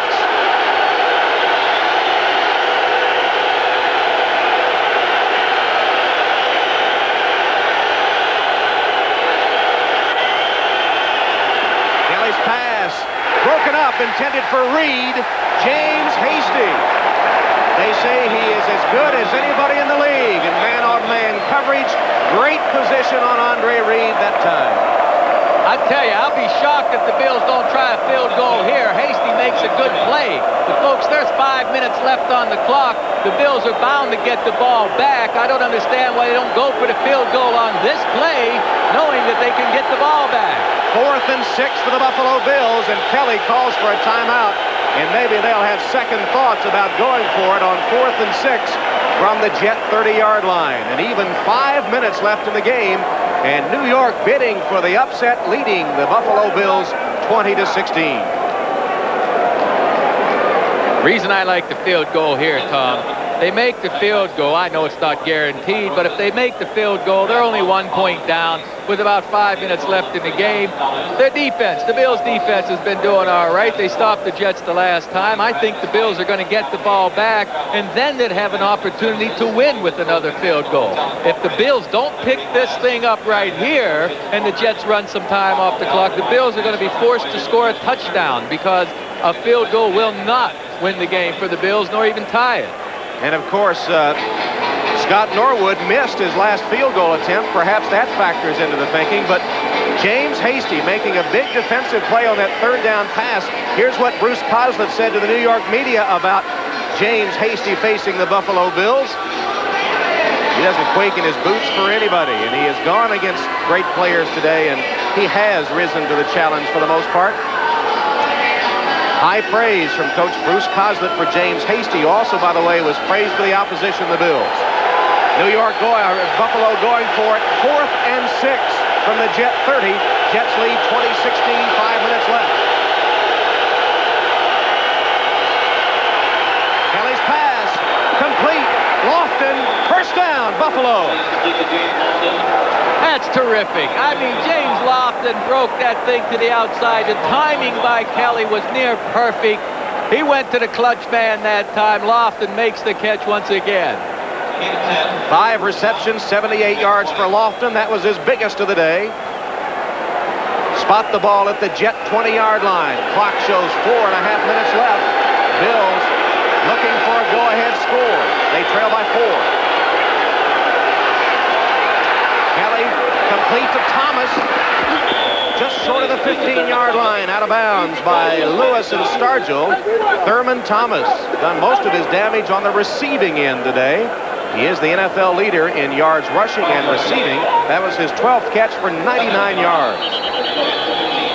Very good read by Jim Kelly that time. A blitzer came unblocked, and Kelly quickly dumped the ball off to Thomas for the gain. Let's take a look. You'll see the outside blitzer from Kelly's right coming clean, and Kelly will get rid of that ball just before the blitzer gets to him from the right side, right there. Good read by Jim Kelly. Meanwhile, Scott Mercereau shaken up, giving Kelly a chance to come to the sideline. There's Mercereau, that distinctive Mohawk haircut. And Mercereau being tended to on the field. Let's go to Bob Costas for an update. Tom, the Broncos at one time had a 16-0 lead at home against Seattle. Seahawks have come back, first a field goal, then Derek Fenner caps a drive, vaulting over from the 1. Got about 3 minutes to go at Mile High, and the Seahawks are within 6 at 16-10. Tom? All right, Bob, here at Giant Stadium, 4:18 left, and the Jets clinging to that 2016 lead, and the pressure on defensive coordinator Pete Carroll, celebrating, we hope, or he hopes, we don't know, but he hopes, his 40th birthday today. He'll celebrate it no matter what, but it could be a lot happier if his defense can hold off the Bills.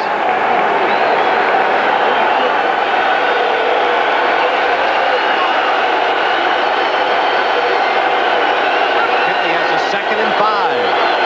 Got 3 wides to the left. Kelly across the middle. Thomas for the touchdown.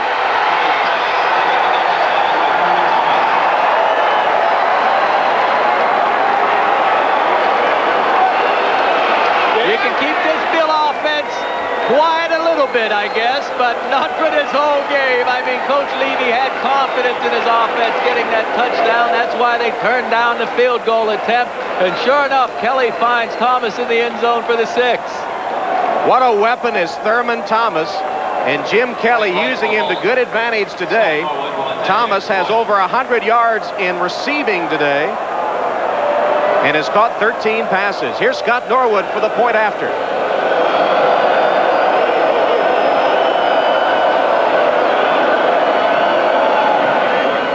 And Norwood is true with the point after touchdown, and the Buffalo Bills have taken a 3-point lead on the New York Jets thanks to a touchdown reception by the incomparable Thurman Thomas. Well, here's the way it looks, folks. Thomas, who was lined up basically on the line of scrimmage here, just runs down here and finds an open spot. You see all the receivers up on the line of scrimmage. Now watch Thomas break right in the middle of the field. There's no one on him. There's a big hole, and Thomas makes the catch. Once again, good pass protection by Kelly right down the middle of the field in a huge hole. Thomas gets up in the air, twists around, and holds on to that rock. Well, the Bills just have so many weapons. Buffalo covering 49 yards in 8 plays. Thurman Thomas with his 13th reception. A touchdown catch. Best in the business, receiving and running overall, and Jim Kelly, hottest quarterback in the National Football League, perhaps pulling out a victory coming from behind against the Jets today. There are the numbers on that scoring drive. It only took 2:57 to cover the 49 yards. The Aloysius kickoff to the goal line, and Mathis. Terrence Mathis corralled and run out of bounds at about the 10-yard line. And the Bills' kickoff coverage, which had been poor the last couple of games, comes to the 4 in this situation, and the Jets are 90 yards away with just 4:02 remaining. Well, you know, if you're an offensive player, you don't mind this situation. You know what you have ahead of you. You've got to go ahead and get on the board. You're going to have 4 downs, basically, to get it done, unless the Jets use virtually no time at all. Coughlin and O'Brien, I believe, will go to the 4-down offense, knowing that they need to get the points on the board. For the Jets, this game has ominous similarities to a game they lost at Rich Stadium. Dominating the game, running on the Bills at will, and then losing in the latter stages. Johnny Hector, pretty determined run, but it only gets him a couple of yards. Carlton Bailey and James Williams finally getting Hector down. They'll mark it a gain of 3. Raiders blanking the Colts, who are winless.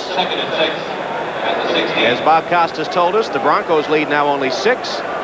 And Atlanta goes into San Diego and beats the Chargers. Maybe Dan Henning and Ron Meyer, 2 of the coaches in trouble after today's results. Here, the Buffalo Bills have come from behind to take a 3-point lead. Time running out on the Jets.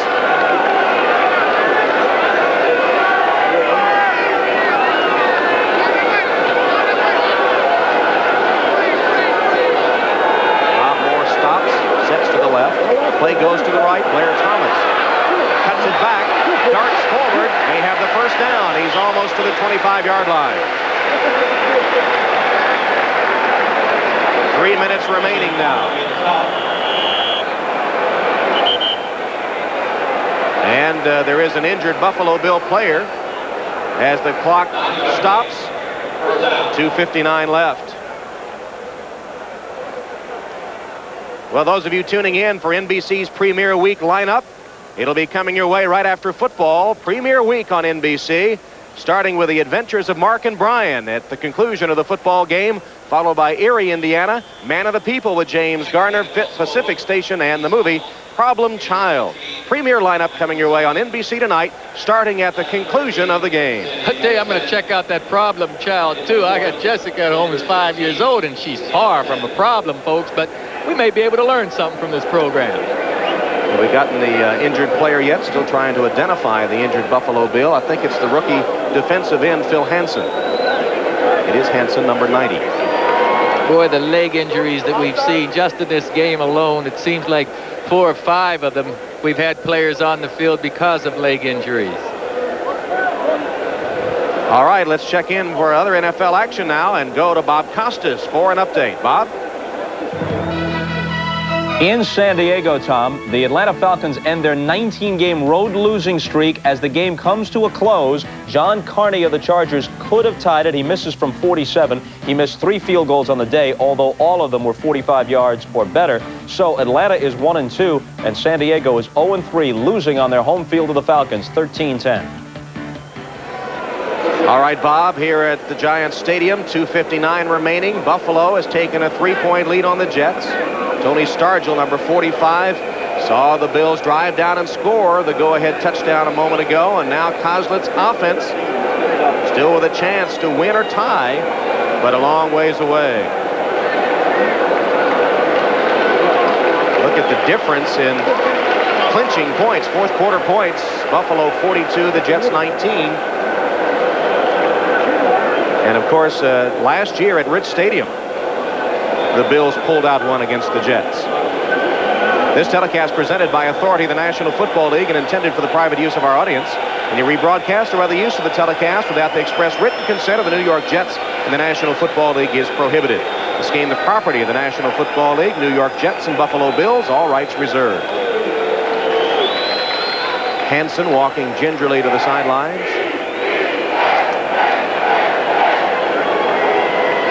That means Mark Pike will come in now on the defensive line for the Buffalo Bills. 6'4", 272 in his 5th year out of Georgia Tech. 7th round draft choice back in '86. There's Mark Pike.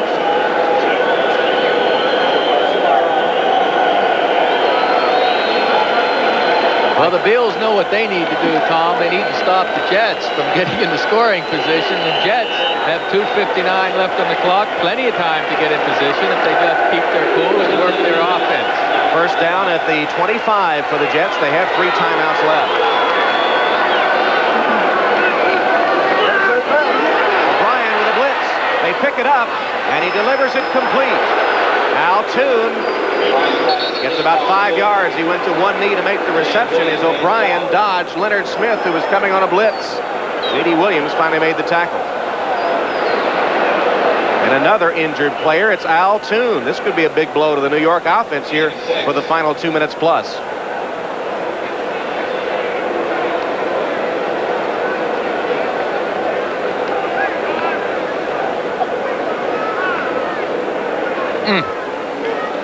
Bob Reese, the Jets trainer, trying to find out what's wrong with Toon. It appears to be up in the chest area. Here's the end of the play. Let's see if we can see what happened here.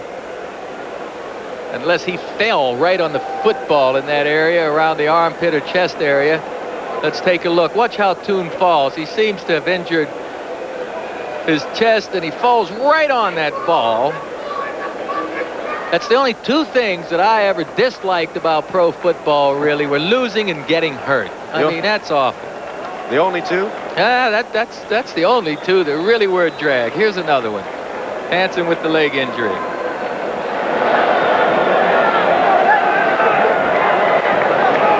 Hansen will be taken to the locker room, and Al Toon on his feet. He's caught 8 passes for 90 yards today, or 99 yards. Gosler says, what happened? We need you. 2nd and 4 for the Jets from their own 31. See the clock remaining. Buffalo with a 3-point lead.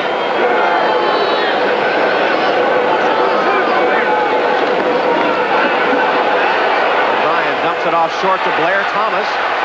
Thomas all the way to the 44-yard line and a Jet first down. Cornelius Bennett caught up to him. And that'll bring us to the 2-minute warning here at Giant Stadium.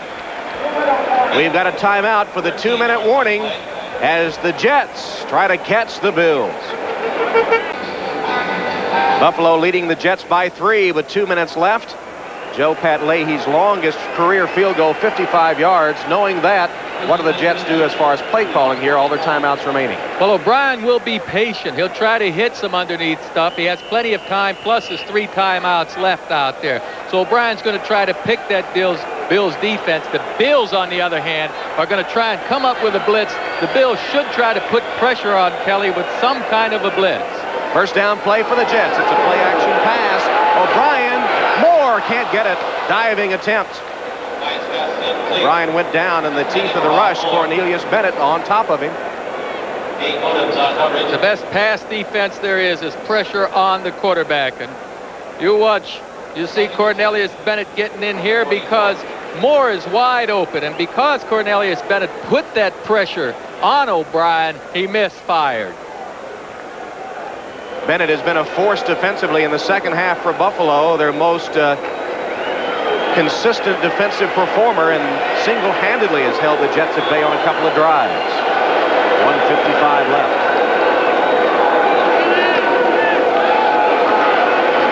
O'Brien, ooh, what a hit. Mathis caught it and was dropped by Kirby Jackson. Now we got to remember here, Tom, this is a 4-down zone. It's 3rd down and about 3. The Jets have 2 downs to pick this first down up. So that could influence Bruce Koslich's play calling here. They don't need to throw right now. They might try and stick a run in there. They've gotten Wisenhunt in for 2 tight ends, Dressel and Wisenhunt.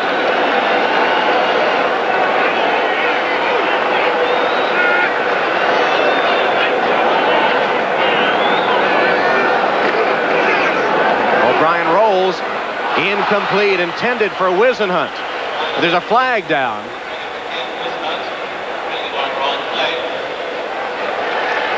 Offside against the Bills will give the Jets a first down. Amazing. We saw it happen last week up at Buffalo with the Pittsburgh Steelers jumping offsides in critical 3rd down situations. Offside, number 31, defense lined up in the neutral zone. 5 yards. Can you believe that? It lined up in the wrong place. Lined up in the wrong place. James Williams, the cornerback, just didn't pay attention where he was lining up that time and was in the neutral zone from the get-go. First down Jets. The ball spotted at the 44-yard line of the Buffalo Bills. 1:14 left. Buffalo leading New York 23-20.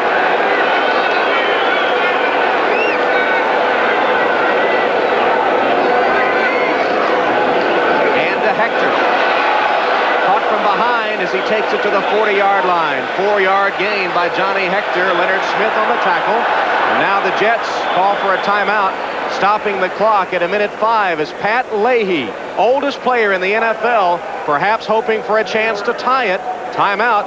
Bills by 3. This fall, the ratings war heats up for 2 of television's most seasoned veterans, and they've got the battle scars to prove it. 1979, tripped over a camera cable, 4 stitches. Oh, well, 1982, tripped over a sleeping Teamster, 5 stitches. Fearless, 1977, bumped into a boom mic, sucker hasn't gone down yet.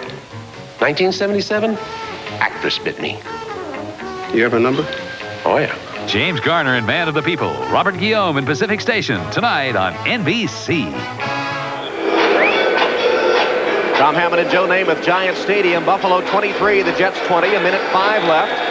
Jets with 2 timeouts remaining, and Marv Levy has seen his defense victimized at time today. Hope they can make one last stand here. Pat Leahy's career-long field goal, 55 yards, so the Jets still need to get a little closer. 2 timeouts remaining. There's Leahy. Believe me, he'd rather kick an extra point than he would a field goal. Moore, Mathis, Toon, and Burkett, 4 wide receivers, 2 to either side. Short drop and a draw play. Hand to Hector. Hector's got a first down. He is to the 33-yard line of the Bills. That is a smart play right there. Not just because it worked. I mean smart in the way the play's designed. O'Brien would get all the way back in position and hand the ball forward. Very deceptive draw play.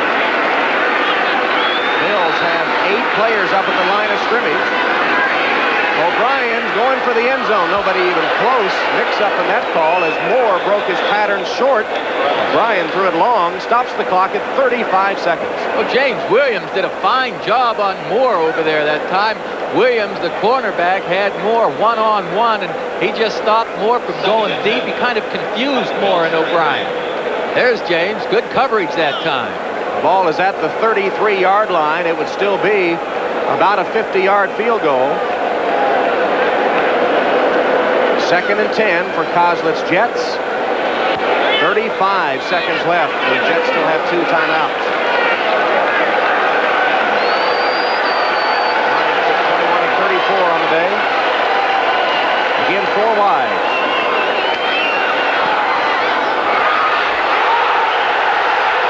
Out of bounds, incomplete, intended for Rob Moore. They say he was out of bounds. No catch. I'll tell you, the fans wanted an interference call that time.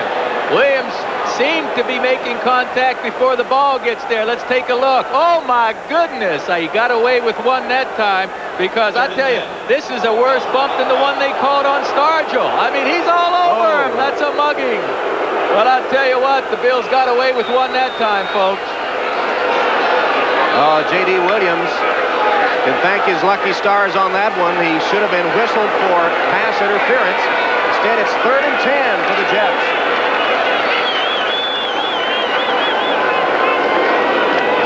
Thomas, nothing. He may lose yardage. He'll lose 2, and now Leahy is faced with about a 52 or 53-yard field goal attempt. Bad play by the Jets. Well, that's the one thing Bruce Coslet did not want to have happen for Pat Leahy. That moves him back farther and makes it about a 52-yard field goal attempt.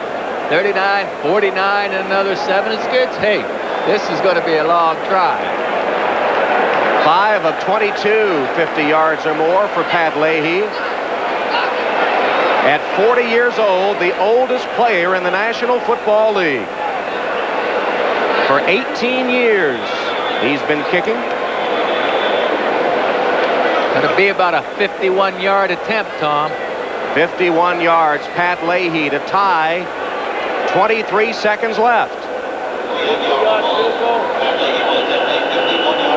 Aguiar, the punter, holds for Leahy. 51 yards to tie.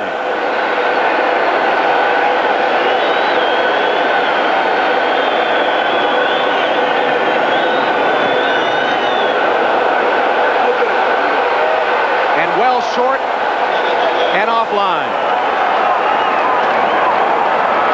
Coslet's game plan worked, but Levy's Bills will come away with a victory. Coming up at the conclusion of the game, don't forget NBC's premier primetime lineup, starting with the adventures of Mark and Brian, Erie, Indiana, Man of the People, Pacific Station, and the Sunday movie Problem Child on its network premiere. All coming up at the conclusion of the game. 16 seconds left, and the Bills will win the game, Joe, with only 19 minutes of possession time. Well, Coach Levy's team didn't play their absolute best, no doubt, but I promise you, Coach Levy's a happy man. His team will come out with the win. The Jets, they played a fine game. They have nothing to feel bad about except coming up on the short end of the scoreboard. And that will kill the clock as the Buffalo Bills come from behind to take the victory against the New York Jets. Here is the play of the game.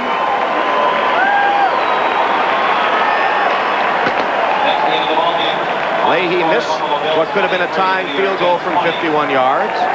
And now our Canon camcorder play of the game. Thurman Thomas wide open. I'm surprised. As much as he does for this Bill offense, you'd think that the Jets would have someone pinned to Thomas. But he's wide open for the touchdown. Tom Hammond for Joe Namath. So long. This has been the NFL on NBC.